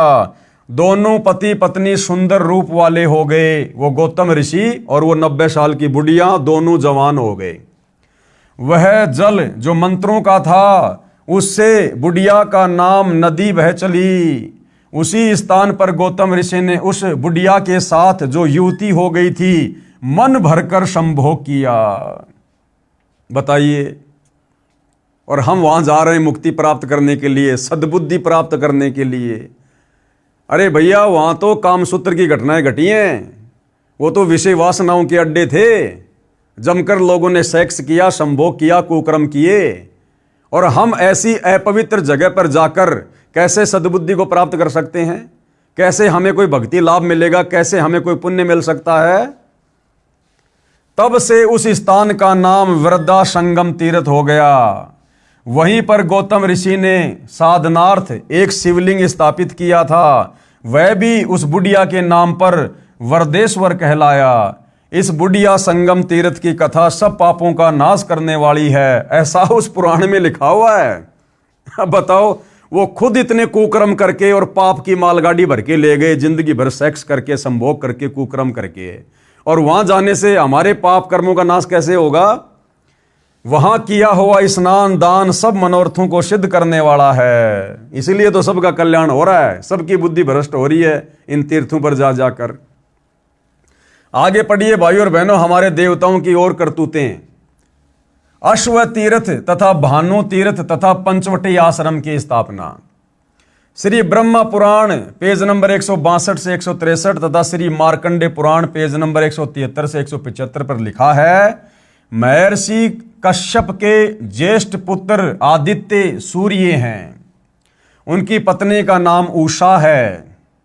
मार्कंडे पुराण में सूर्य की पत्नी का नाम संज्ञा लिखा है, जो महर्षि विश्वकर्मा जी की बेटी है। यानी ये जो सूर्य है, आग का गोला, इसके ऊपर जिस देवता का कंट्रोल है वो है सूर्य देव। सूर्य देव जी की पत्नी का नाम है उषा, जो कि विश्वकर्मा जी की बेटी है। विश्वकर्मा जी कौन है? ये देवी देवताओं के कारीगर हैं, उनके मकान बनाते हैं, उनकी बिल्डिंगें बनाते हैं। फिर क्या हुआ? सूर्य की पत्नी अपने पति सूर्य के तेज को सहन न कर सकने के कारण दुखी रहती थी। एक दिन अपनी सिद्धि शक्ति से अन्य स्त्री अपनी ही स्वरूप की उत्पन्न की। उसे कहा, आप मेरे पति की पत्नी बनकर रहो, तेरी तथा मेरी शकल समान है। अब देखो भाइयों और बहनों, इनके कारनामे। अब सूर्य की जो पत्नी थी, वो अपने पति के तेज को सहन नहीं कर पा रही थी, तो उसने क्या किया? अपनी वचन शक्ति से एक स्त्री को उत्पन्न किया और अपने उस पति के लिए, उसके साथ संभोग करने के लिए उसको वहीं छोड़ दिया। अब सोचो भाइयों और बहनों, मेरे वचन से यदि कोई संतान उत्पन्न मैं करूंगा, स्त्री या पुरुष, तो वो मेरी संतान होती है। अब बताओ, उसने अपनी ही वचन से उत्पन्न बेटी को, स्त्री को, और अपने ही पति के समक्ष संभोग के लिए पेश कर दिया। और क्या कहा उसने? उषा ने, आप यह भेद मेरी संतान तथा मेरे पति को नहीं बताना। यह कहकर संज्ञा यानी उषा तप करने के मकसद से उत्तर कुरुक्षेत्र में चली गई। वहां घोड़ी का रूप धारण करके तपस्या करने लगी।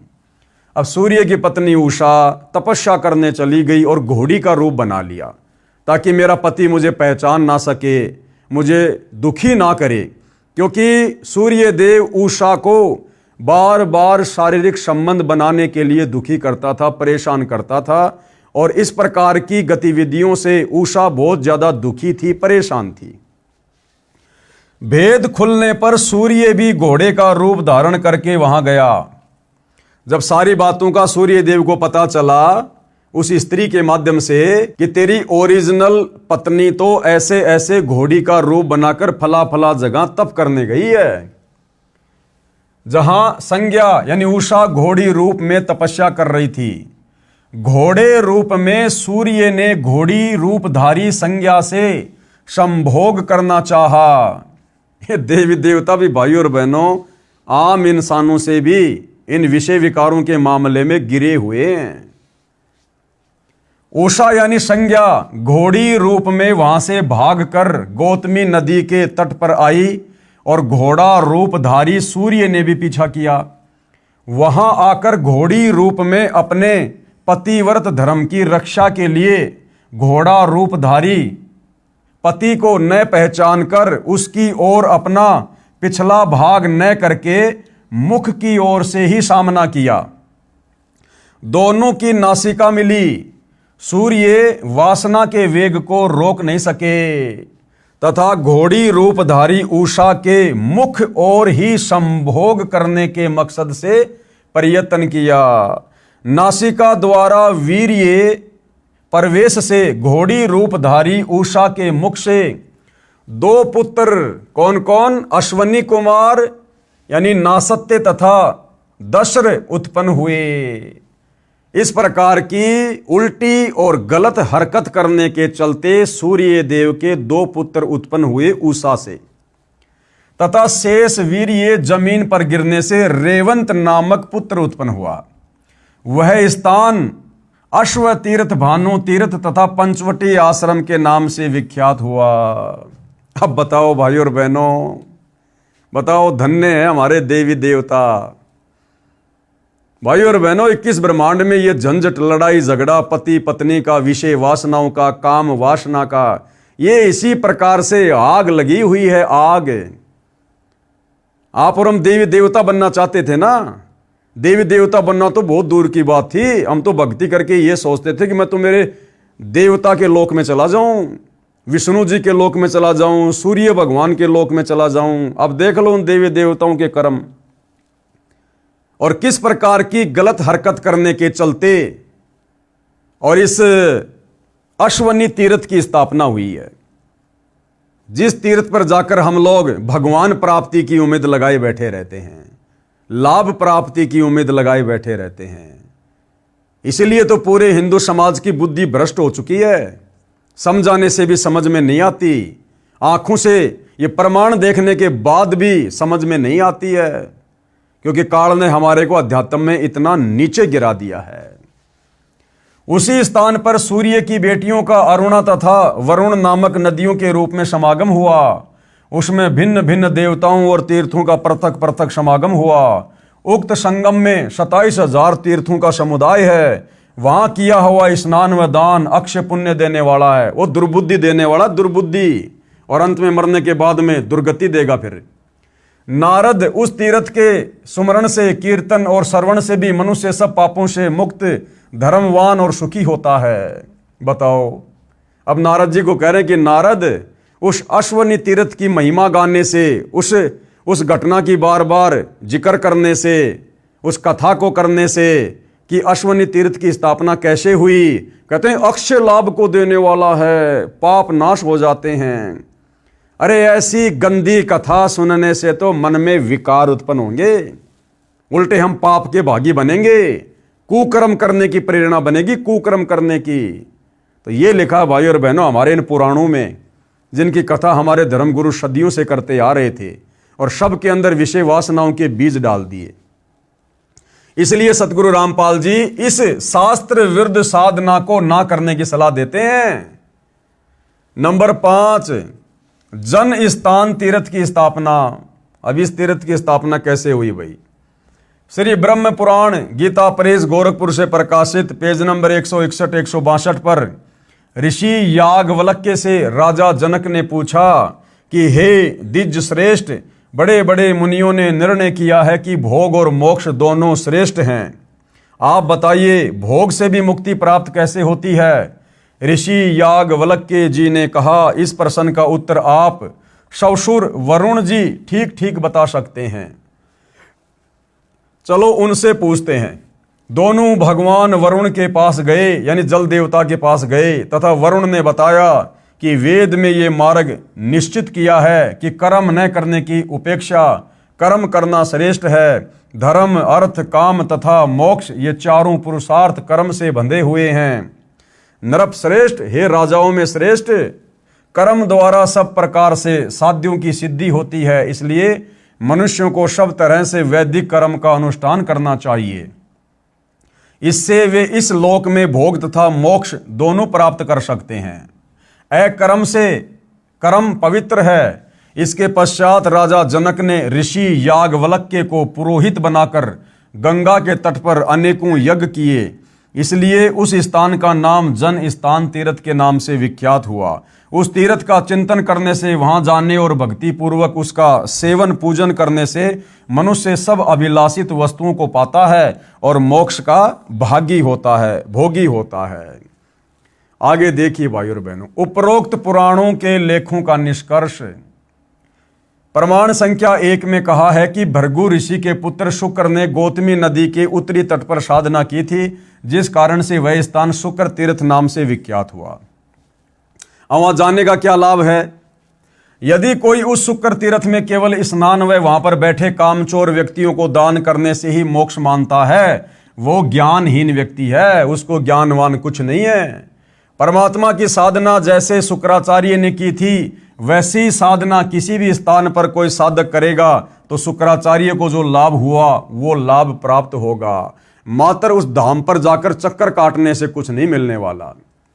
यही स्थिति प्रमाण संख्या 5 की समझें कि गंगा के तट पर जिस स्थान पर राजा जनक ने अनेकों अश्वमेध यज्ञ किए, एक अश्वमेध यज्ञ में करोड़ों रुपए, वर्तमान में अरबों रुपए खर्च हुए थे, तब राजा जनक को स्वर्ग प्राप्ति हुई थी। यदि कोई अज्ञानी कहे कि उस जन स्थान तीर्थ पर जाने व स्नान करने तथा वहां उपस्थित ऐबी यानी शराबी, तमाकू व मांस सेवन करने वाले व्यक्तियों को दान करने से राजा जनक वाला लाभ मिलेगा, क्या ये बात न्याय संगत है? बिल्कुल भी नहीं है।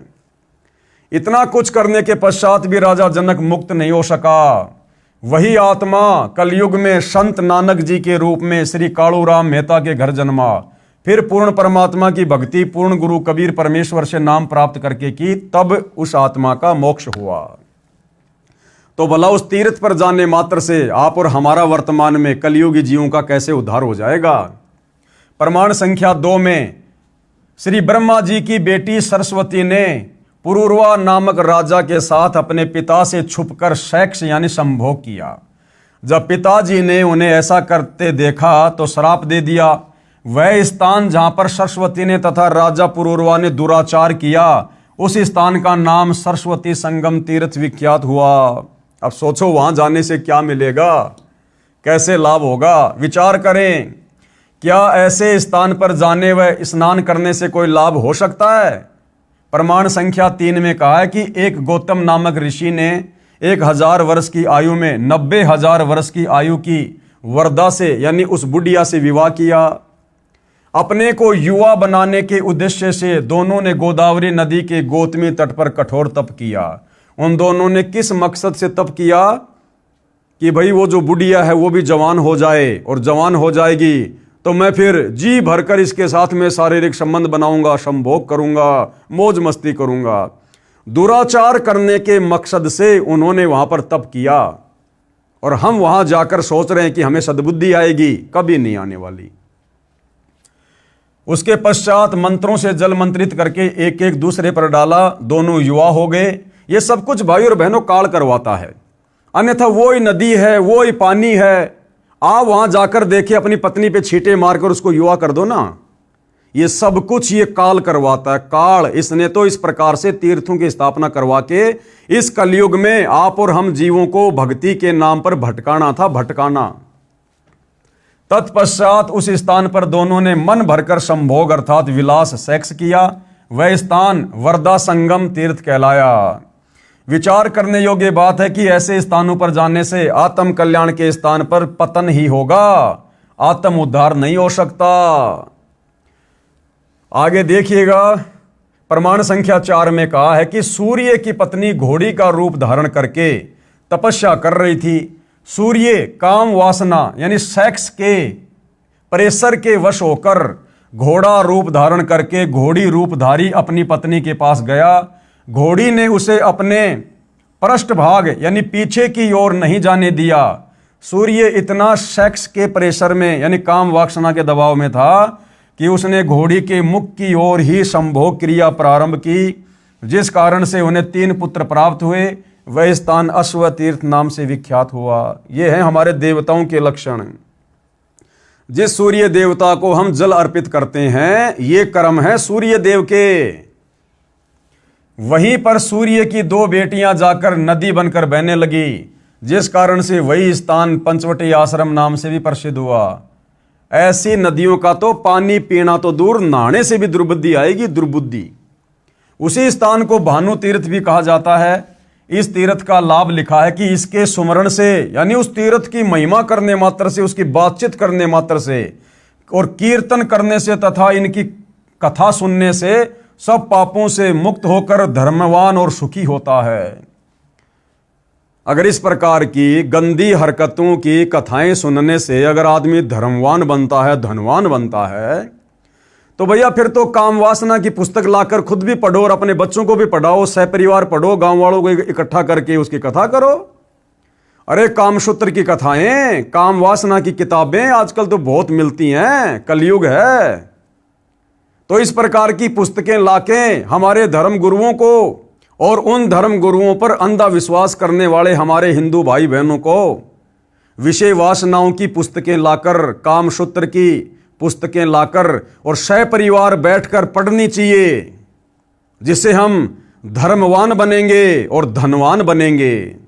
इसलिए भाइयों और बहनों, सतगुरु रामपाल जी बार बार हमें गीता अध्याय 16 श्लोक नंबर 23 का हवाला देते हैं कि अर्जुन, शास्त्र विधि को त्याग कर जो मनमाना आचरण है, और ये टोटल मनमाना आचरण है, इन तीर्थों पर जाना, धामों पर जाना, मंदिर मस्जिद चर्च गुरुद्वारों में जाना, ये प्रेत पितर की पूजा करना, श्राद्ध निकालना, ये टोटल शास्त्र विधि को त्याग कर किया जाने वाला मनमाना आचरण है, जिसको करने के चलते ना भगत को किसी प्रकार का धन लाभ होगा, ना उसके कार्य सिद्ध होंगे और ना ही मरने के बाद उसकी गति होगी।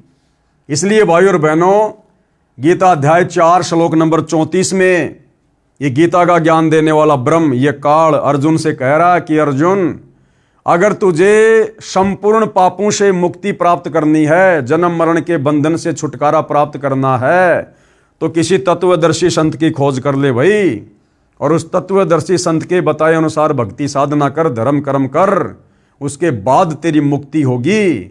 अन्यथा भाई जन्म मिलते रहेंगे और इसी प्रकार से उल्टी साधनाओं में काल हमारे को भरमाता रहेगा, भटकाता रहेगा। विचार करो पुण्यात्माओं, क्या ऐसी इन कथाओं को सुनने तथा ऐसे स्थान पर जाने से आत्म कल्याण संभव है? इसलिए शास्त्रों में 5 वेद और गीता जी के अनुसार भक्ति करने से सर्व पापों से मुक्त होकर पूर्ण मोक्ष संभव है, इन तीर्थों पर जाकर धक्के खाने से नहीं। अब भाइयों और बहनों, सर्वश्रेष्ठ तीर्थ क्या है? ये बाकी तीर्थ तो हमने देख लिए, इनके कथाएं पढ़ ली, कौन से पुराण में कहाँ लिखा हुआ है आंखों से देख लिया, कैसी कैसी वहाँ पर जो सुनने में भी अच्छी नहीं लगती, ऐसी ऐसी घटनाओं के माध्यम से उन तीर्थों का जन्म हुआ है। अब सर्वश्रेष्ठ तीर्थ क्या है? जिस तीर्थ में स्नान करने से, जहाँ पर जाने से वास्तव में हमारे पाप कटेंगे, वास्तव में हमें भक्ति मिलेगी और वास्तव में हमें सद्बुद्धि आएगी, हमारे मन का मैल साफ होगा। वो तीर्थ क्या है?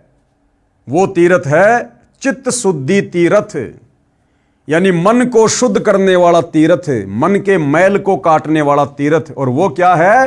परम संत का सत्संग। प्रश्न नंबर 47, सर्वश्रेष्ठ तीर्थ कौन सा है जिससे सभी तीर्थों से अधिक लाभ मिलता है? तो क्या बताया गया है? उत्तर, सर्वश्रेष्ठ चित्त शुद्धि तीर्थ है, जो हमारी आत्मा पर जमे मैल को समाप्त कर दे, ऐसा तीर्थ चित्त शुद्धि तीर्थ। चित्त शुद्धि तीर्थ अर्थात तत्वदर्शी संत का सत्संग सर्व तीर्थों से श्रेष्ठ है। तत्वदर्शी संत के सत्संग सुनना, तत्वदर्शी संत के दिशा निर्देश अनुसार सत भक्ति करना, धर्म कर्म करना, ये वास्तव में चित्त शुद्धि तीर्थ है। इसीलिए गीता का ज्ञान देने वाला काल ब्रह्म अंत में अर्जुन को कह रहा कि अर्जुन, किसी तत्वदर्शी संत की खोज कर ले, अन्यथा भैया अगर मेरे चक्कर में पड़ा रहेगा तो ऐसे तेरी दुर्गति होगी। फिर श्री देवी पुराण छठा स्कंद अध्याय 10 पेज नंबर 417 पर लिखा है, व्यास जी ने राजा जन्मे जैसे कहा, राजन यह निश्चय है कि तीर्थ देह संबंधी मैल को साफ कर देते हैं। कौन से तीर्थ? ये बाकी के जो तीर्थ है ना, ये सरस्वती तीर्थ है, गंगा तीर्थ है, जमुना तीर्थ है, अश्वनी तीर्थ है, तो कह रहे हैं कि वहां जाने मात्र से शरीर का मैल तो साफ हो सकता है, शरीर का मैल तो कट जाएगा, क्योंकि वहां जाओगे, नदी में नहाओगे रगड़ के मार मार के, तो शरीर का मैल वो तो थोड़ा बहुत साफ हो सकता है। यह निश्चय है कि तीर्थ देह संबंधी मैल को साफ कर देते हैं, किंतु मन के मैल को धोने की शक्ति तीर्थों में नहीं है। परंतु इन शास्त्र विरुद्ध तीर्थों में जाकर नहाने से मन का मैल, यानी मन के ऊपर जो मैल जमा हो रखा है, बुराइयों का, विषय वासनाओं का, ये मैल नहाने मात्र से साफ नहीं हो सकता, किंतु मन के मैल को धोने की शक्ति तीर्थों में नहीं है। चित्त शुद्धि तीर्थ गंगा आदि तीर्थों से भी अधिक पवित्र माना जाता है। कौन सा? चित्त शुद्धि तीर्थ इन तमाम प्रकार के काल के द्वारा शुरू करवाए गए तीर्थों से कहीं अधिक पवित्र माना जाता है। यदि भाग्यवश चित्त शुद्धि तीर्थ सुलभ हो जाए, भाई बहनों यहां पर भाग्यवश शब्द लिखा है, भाग्यवश, और ये जितने भी तीर्थ हैं जो काल ने शुरू करवाए हैं, वहां पर भाग्यवश नहीं लिखा हुआ। यानी परम संत का सत्संग, तत्वदर्शी संत की शरण बड़े सौभाग्य से मिलती है, बड़े सौभाग्य से। युगों युगों के मजबूत संस्कार के बाद हमें तत्वदर्शी संत की शरण मिलती है, ये सत भक्ति करने का मौका मिलता है। तो क्या कह रहे हैं कि भाग्यवश चित्त शुद्धि तीर्थ सुलभ हो जाए, तो अर्थात तत्वदर्शी संतों का सत्संग रूपी तीर्थ प्राप्त हो जाए, तो मानसिक मैल के धुल जाने में कोई संदेह नहीं, यानी मन का सारा मैल साफ हो जाएगा। परंतु राजन, इस चित्त शुद्धि तीर्थ को प्राप्त करने के लिए ज्ञानी पुरुषों अर्थात तत्वदर्शी संतों के सत्संग की विशेष आवश्यकता है। वेद शास्त्र व्रत तप यज्ञ और दान से चित्त शुद्धि होना बहुत कठिन है। वशिष्ठ जी ब्रह्मा जी के पुत्र थे, उन्होंने वेद और विद्या का सम्यक प्रकार से अध्ययन किया था, गंगा के तट पर निवास करते थे, तथापि द्वेष के कारण उनका विश्वामित्र के साथ झगड़ा हो गया और दोनों ने परस्पर श्राप दे दिए तथा उनमें भयंकर युद्ध होने लगा। इससे सिद्ध हुआ कि संतों के सत्संग से चित्त शुद्धि कर लेना अति आवश्यक है, अन्यथा इन नदी और तालाबों वाले तीर्थों पर नाते नाते वशिष्ठ और विश्वामित्र का भी मन का मैल साफ नहीं हुआ और उन दोनों ने एक दूसरे को श्राप दे दिया था मरने का और भयंकर युद्ध हुआ उनमें। अन्यथा वेद ज्ञान तप व्रत तीर्थ दान तथा धर्म के जितने साधन हैं वे सब के सब कोई विशेष प्रयोजन सिद्ध नहीं कर सकते। श्री देवी पुराण से लेख समाप्त। अब बताओ भाइयों और बहनों, कौन से तीर्थों पर जाकर चित्त शुद्ध होगा, कौन से तीर्थों पर जाकर मन का मैल साफ होगा, कौन से तीर्थ पर जाकर सद्बुद्धि आएगी और कौन से तीर्थों पर जाकर हम दुर्बुद्धि के शिकार होंगे। अब ये निर्णय तमाम प्रकार के सबूत देखने के बाद हमने स्वयं करने पड़ेंगे। हम इंसान हैं, जानवर नहीं हैं। और ये धर्मशास्त्र, ये पुराण सतगुरु रामपाल जी ने नहीं लिखे। जिस महर्षि वेदव्यास जी को आप हिंदू समाज के भाई बहन भगवान की संज्ञा देते हैं कि भगवान वेदव्यास, आपके उसी भगवान वेदव्यास ने लिखे हैं। कम से कम उनकी लेखनी को तो सत्य मानो। सतगुरु रामपाल जी तो केवल तुम्हें सत्य से परिचित करवा रहे हैं, तुम्हारा जीवन नाश होने से बचा रहे हैं। विशेष विचार। उपरोक्त श्री देवी पुराण के लेख से स्पष्ट है कि तत्वदर्शी संतों के सत्संग से श्रेष्ठ कोई भी तीर्थ नहीं है और वर्तमान में वह तत्वदर्शी संत सतगुरु रामपाल जी हैं। उनके सत्संग भले आप घर बैठे मोबाइल से यूट्यूब पर सुनो, चाहे उनसे कोई मेमोरी कार्ड प्राप्त करके या टीवी चैनल पर उनके सत्संग आते हैं वो सुनो, इससे बढ़कर संसार में दूसरा कोई चित्त शुद्धि तीर्थ यानी मन के मैल को, विकारों को शुद्ध करने वाला तीर्थ नहीं है। तथा तत्व दृष्टा संत के बताए मार्ग से साधना करने से कल्याण संभव है। और मोक्ष कैसे होगा? उसी तत्वदर्शी संत के बताए अनुसार भक्ति साधना करने से मोक्ष संभव है। बाकी तीर्थ व्रत तप दान आदि व्यर्थ प्रयत्न है। तत्वदर्शी संत के अभाव के कारण केवल चारों वेदों में वर्णित भक्ति विधि से पूर्ण मोक्ष लाभ नहीं है। परमेश्वर कबीर जी ने क्या कहा है इस विषय पर? सतगुरु बिन वेद पढ़े जो प्राणी और समझे न सार रहे अज्ञानी।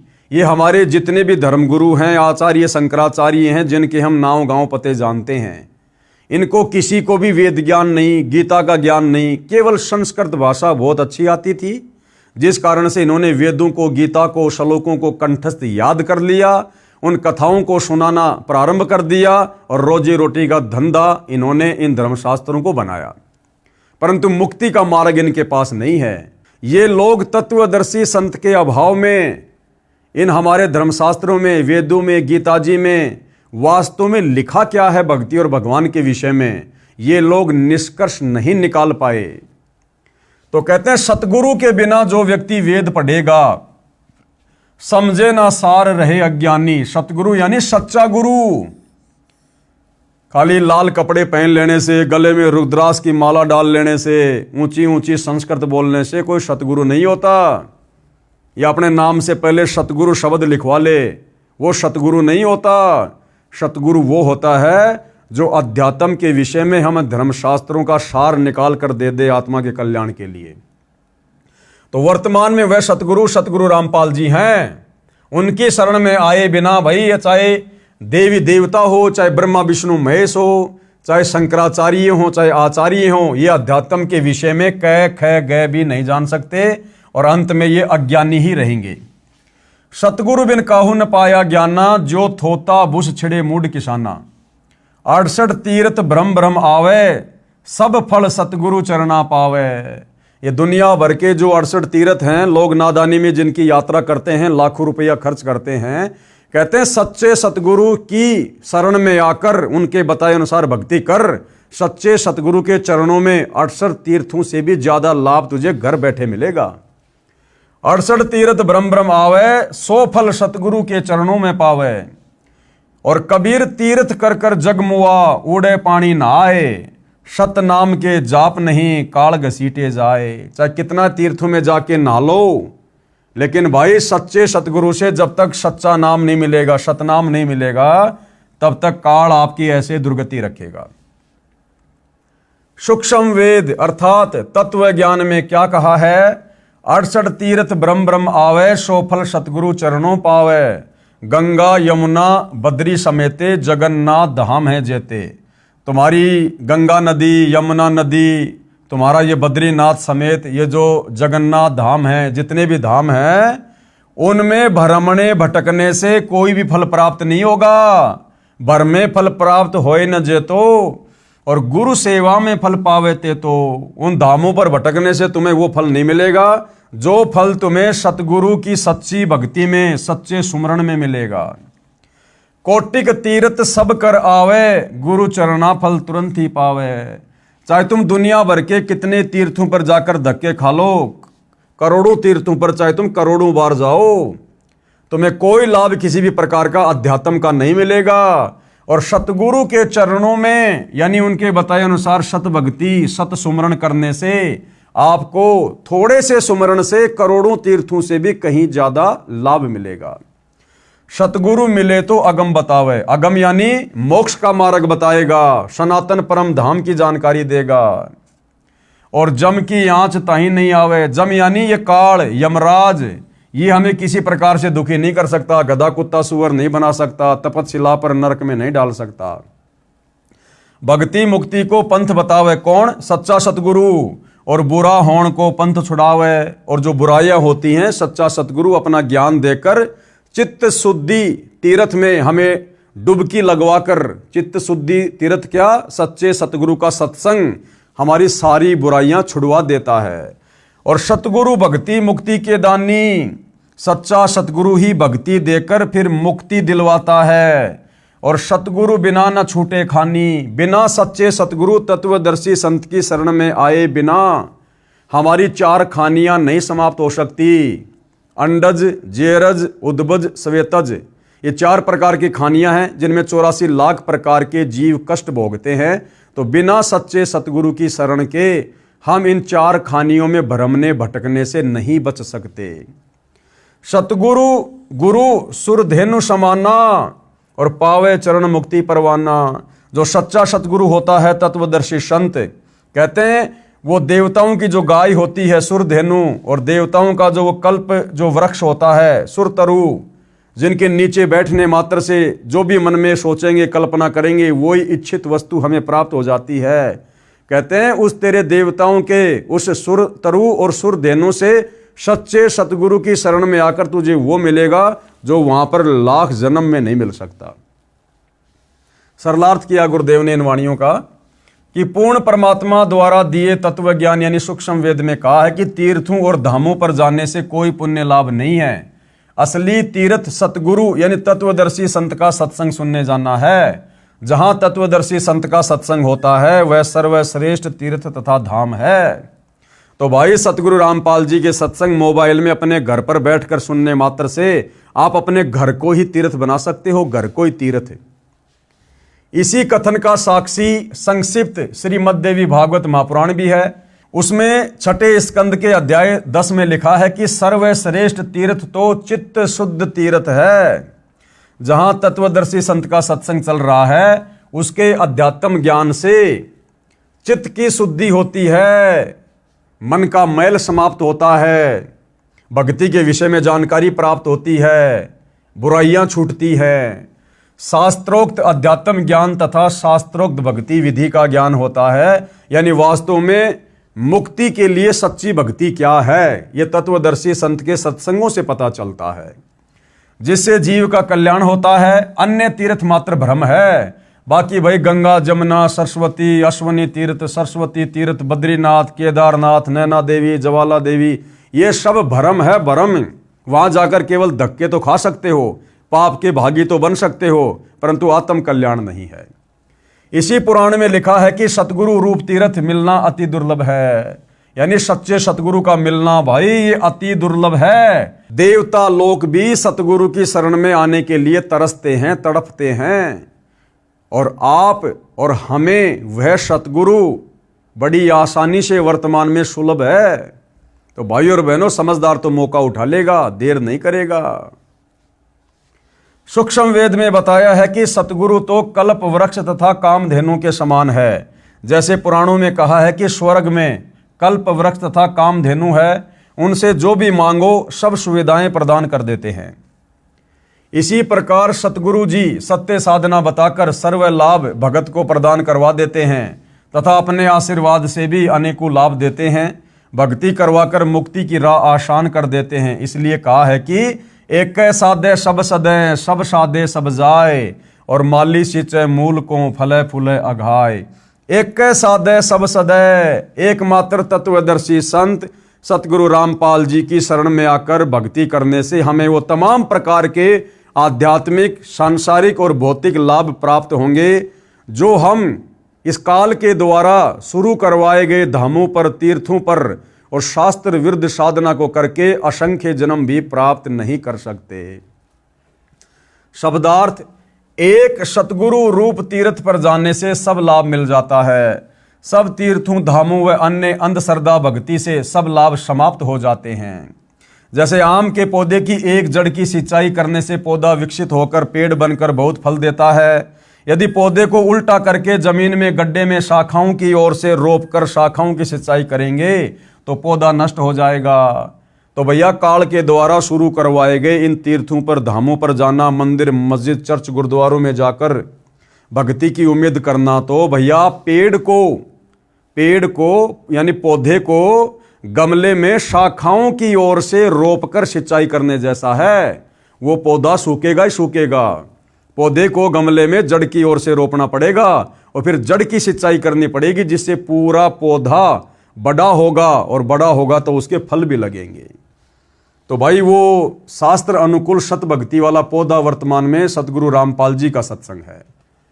इसलिए एक सतगुरु रूप तीर्थ पर जाने से सर्व लाभ मिल जाता है।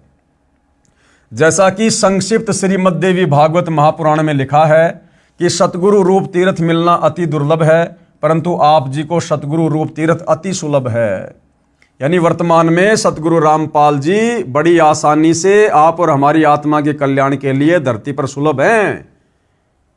ये इसमें आप और हमारी कोई उपलब्धि नहीं है।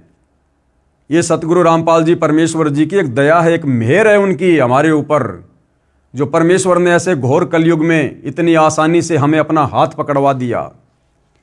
यह दास यानी सतगुरु रामपाल जी विश्व में एकमात्र सतगुरु तीर्थ यानी तत्वज्ञानी है, जिस तत्वदर्शी संत के विषय में गीता अध्याय 4 श्लोक 34 में गीता ज्ञान देने वाला ब्रह्म कह रहा है कि अर्जुन, तत्व ज्ञान के लिए तत्वदर्शी संत की खोज कर और उसकी खोज करने के बाद भली भांति उसको प्रसन्न कर, दंडवत प्रणाम कर, फिर वो तत्वज्ञानी महात्मा तुझे तत्व ज्ञान का उपदेश करेगा, यानी तेरे को भक्ति का मार्ग बताएगा, मुक्ति का रास्ता बताएगा, जिससे तेरा जन्म मरण समाप्त होगा, लक 84 मिटेगी और सनातन परम धाम सतलोक में चला जाएगा। आओ और सत्य भक्ति प्राप्त करके जीवन सफल बनाओ। क्या कह रहे हैं सतगुरु रामपाल जी कि नादानों, इतना सब कुछ आंखों देखने के बाद भी अगर तुम्हारी बुद्धि सत्य को स्वीकार नहीं करती है तो तुम्हारे में और जानवर में फिर कोई अंतर नहीं। परमात्मा कहते हैं भक्ति बिना नर और खर एक है। नर यानी इंसान, स्त्री या पुरुष, और खर यानी गधा। भक्ति बिना, भक्ति यानी सत्य ज्ञान, सत्य भक्ति। तो कहते हैं भक्ति बिना नर और खर एक हैं, जिन हरि पद नहीं जान्या, पूर्ण ब्रह्म की परख नहीं रे, पूज मरे पाषाणा। इन अज्ञानी धर्मगुरुओं के कहने पर पत्थरों की पूजा कर करके, मंदिर मस्जिद चर्च गुरुद्वारों की पूजा कर करके हमारे पूर्वज आज वो प्रेत बने फिर रहे हैं, पितर बने फिर रहे हैं, भूत योनि में कष्ट उठा रहे हैं, लक 84 योनियों में तरह तरह के कष्ट भोग रहे हैं। तो कह रहे हैं सतगुरु की भक्ति के बिना, सच्चे सतगुरु के बिना गधे में और इंसान में, वो नर यानी इंसान चाहे कोई राष्ट्रपति हो, चाहे भिखारी हो, चाहे बहुत बड़ा कोई धनवान हो, कहते हैं उस भक्तिहीन व्यक्ति में और गधे में कोई किसी प्रकार का अंतर नहीं है। वो गधा भी अपना जीवन बर्बाद कर रहा है और वो मनुष्य भी, वो व्यक्ति भी मनुष्य शरीर प्राप्त करके तत्वदर्शी संत की सुसंगति के अभाव में अपने मनुष्य जन्म को बर्बाद करके और गधे की योनि में जाने की तैयारी कर रहा है। तो गधे में और इंसान में कोई अंतर नहीं होगा यदि उसके पास वर्तमान में सतगुरु रामपाल जी की सत भक्ति नहीं है। तो भाई और बहनों, समझाने में सतगुरु रामपाल जी परमेश्वर जी ने अपने सत्संगों में और अपने कर कमल से लिखित इस पवित्र पुस्तक में कोई कमी, कोई कसर किसी प्रकार की नहीं छोड़ी है। अब यदि भाई और बहनों कोई कमी रहेगी तो आप और हमारी नासमझी की रहेगी, हमारे कमजोर संस्कारों की रहेगी, जिसके लिए हम खुद ही जिम्मेदार रहेंगे। अभी तो इस पुस्तक पर केवल आधे वीडियो बने हैं, अभी तकरीबन 18 से 20 वीडियो और बनेंगे। अध्यात्म के विषय में हमें और अधिक जानकारी प्राप्त होगी और जब तत्वदर्शी संत पृथ्वी पर प्रकट होता है तो अपने ज्ञान की जानकारी वो हर एक मानव शरीरधारी प्राणी, स्त्री या पुरुष तक, बच्चे या बुजुर्ग तक अवश्य पहुंचाता है। क्योंकि कल को फिर ये आत्मा शरीर छोड़ने के बाद सीधा धर्मराज के दरबार में जाएगी और वहां धर्मराज एक ही सवाल करेगा कि ला भाई क्या लेकर आया। वो बोलेगा जी मैं तो कुछ नहीं लाया। क्यों नहीं लाया भाई? अरे नादान, जब तेरे को मनुष्य जन्म दिया था तू क्या कह रहा था कि हे परमात्मा मैं नीचे जाऊंगा, केवल भक्ति करूंगा, सच्चे संत की तलाश करूंगा और अपनी आत्मा का कल्याण करवाऊंगा, जन्म मरण से पीछा छुड़वाऊंगा, मुझे एक मनुष्य जन्म दे दो, एक मनुष्य जन्म दे दो। तो धर्मराज कहेगा बेटा तेरी उस प्रार्थना पर जो तूने लाखों बार की थी, तुझे मैंने मनुष्य जन्म दिया था और तू बोला मैं नीचे जाके भक्ति करूंगा, सच्चे संत की मैं तलाश करूंगा, किसी के बहकावे में नहीं आऊंगा। नादान, तूने भक्ति क्यों नहीं करी? वो कहेगा जी मुझे तो पता ही नहीं था सच्चा संत कौन है, तो तेरे को पता कैसे चलेगा? तू तो सारी जिंदगी पैसे कमाने में, 2 के 4 करने में, बिजनेस को बढ़ाने में और बकवादों में लगा रहा। और क्या तेरे को किसी ने बताया नहीं था? वो कहेगा नहीं जी मेरे को तो किसी ने नहीं बताया। तो वहां झूठ नहीं चलती, यहां की कोर्टों में झूठी गवाही हो जाती है, लेकिन ऊपर वाली कोर्ट में परमात्मा कहते हैं तुमने उस दरगाह का महल नहीं देखा, धर्मराज के तिल तिल का लेखा। जैसे महाभारत के युद्ध के दौरान अंधे धृतराष्ट्र को युद्ध की घटना समझाने के लिए संजय को वेद व्यास जी के द्वारा दिव्य दृष्टि दे दी गई थी। वो दीवार पर एलसीडी की तरह सैकड़ों किलोमीटर दूर हो रहे महाभारत के युद्ध को ज्यों का त्यों देखकर अंधे धृतराष्ट्र को बता रहा था। तो वहां पर हमारे कर्म कुकर्म एलसीडी पर चल पड़ते हैं ऐसे कि ऐसे। समझदार आदमी वहां झूठ नहीं बोलता, उसको पता है। फिर उसको पता चलेगा, देख वो भाई तेरे को ज्ञान गंगा पुस्तक दे रहा था एक संत रामपाल जी की, और कह रहा था भी भगवान धरती पर आए हैं, पूर्ण सन धरती पर आए हुए हैं, भक्ति कर लो वरना दुर्गति होगी। ये मनुष्य जन्म परमात्मा प्राप्ति के लिए मिलता है। ये काम धंधा करते करते हमारे को असंख्य जन्म बीत गए, कुछ भी हाथ नहीं लगा, और मरने के बाद ये सारा पैसा धन दौलत परिवार यही रह जाएगा, भाई अकेला जाएगा, क्या मुंह दिखाएगा भगवान को जाकर ऊपर हैं। और देख संत रामपाल जी के भगत उनकी पुस्तकों पर वीडियो बना बना के थूक बिलो रहे थे, गला फाड़ रहे थे, उनको क्या सवारत था। लेकिन तुम उनके भाई थे, इसलिए वो तुम्हें समझाने का प्रयास कर रहे थे कि आत्मा की दुर्गति होगी अगर भगवान की भक्ति नहीं करेगा तो। और तू क्या मजाक समझ रहा था? अरे वो काहे का संत है, काहे का संत है वो तो हमारे गांव का है, उसका खेत हमारे खेत के बराबर में है।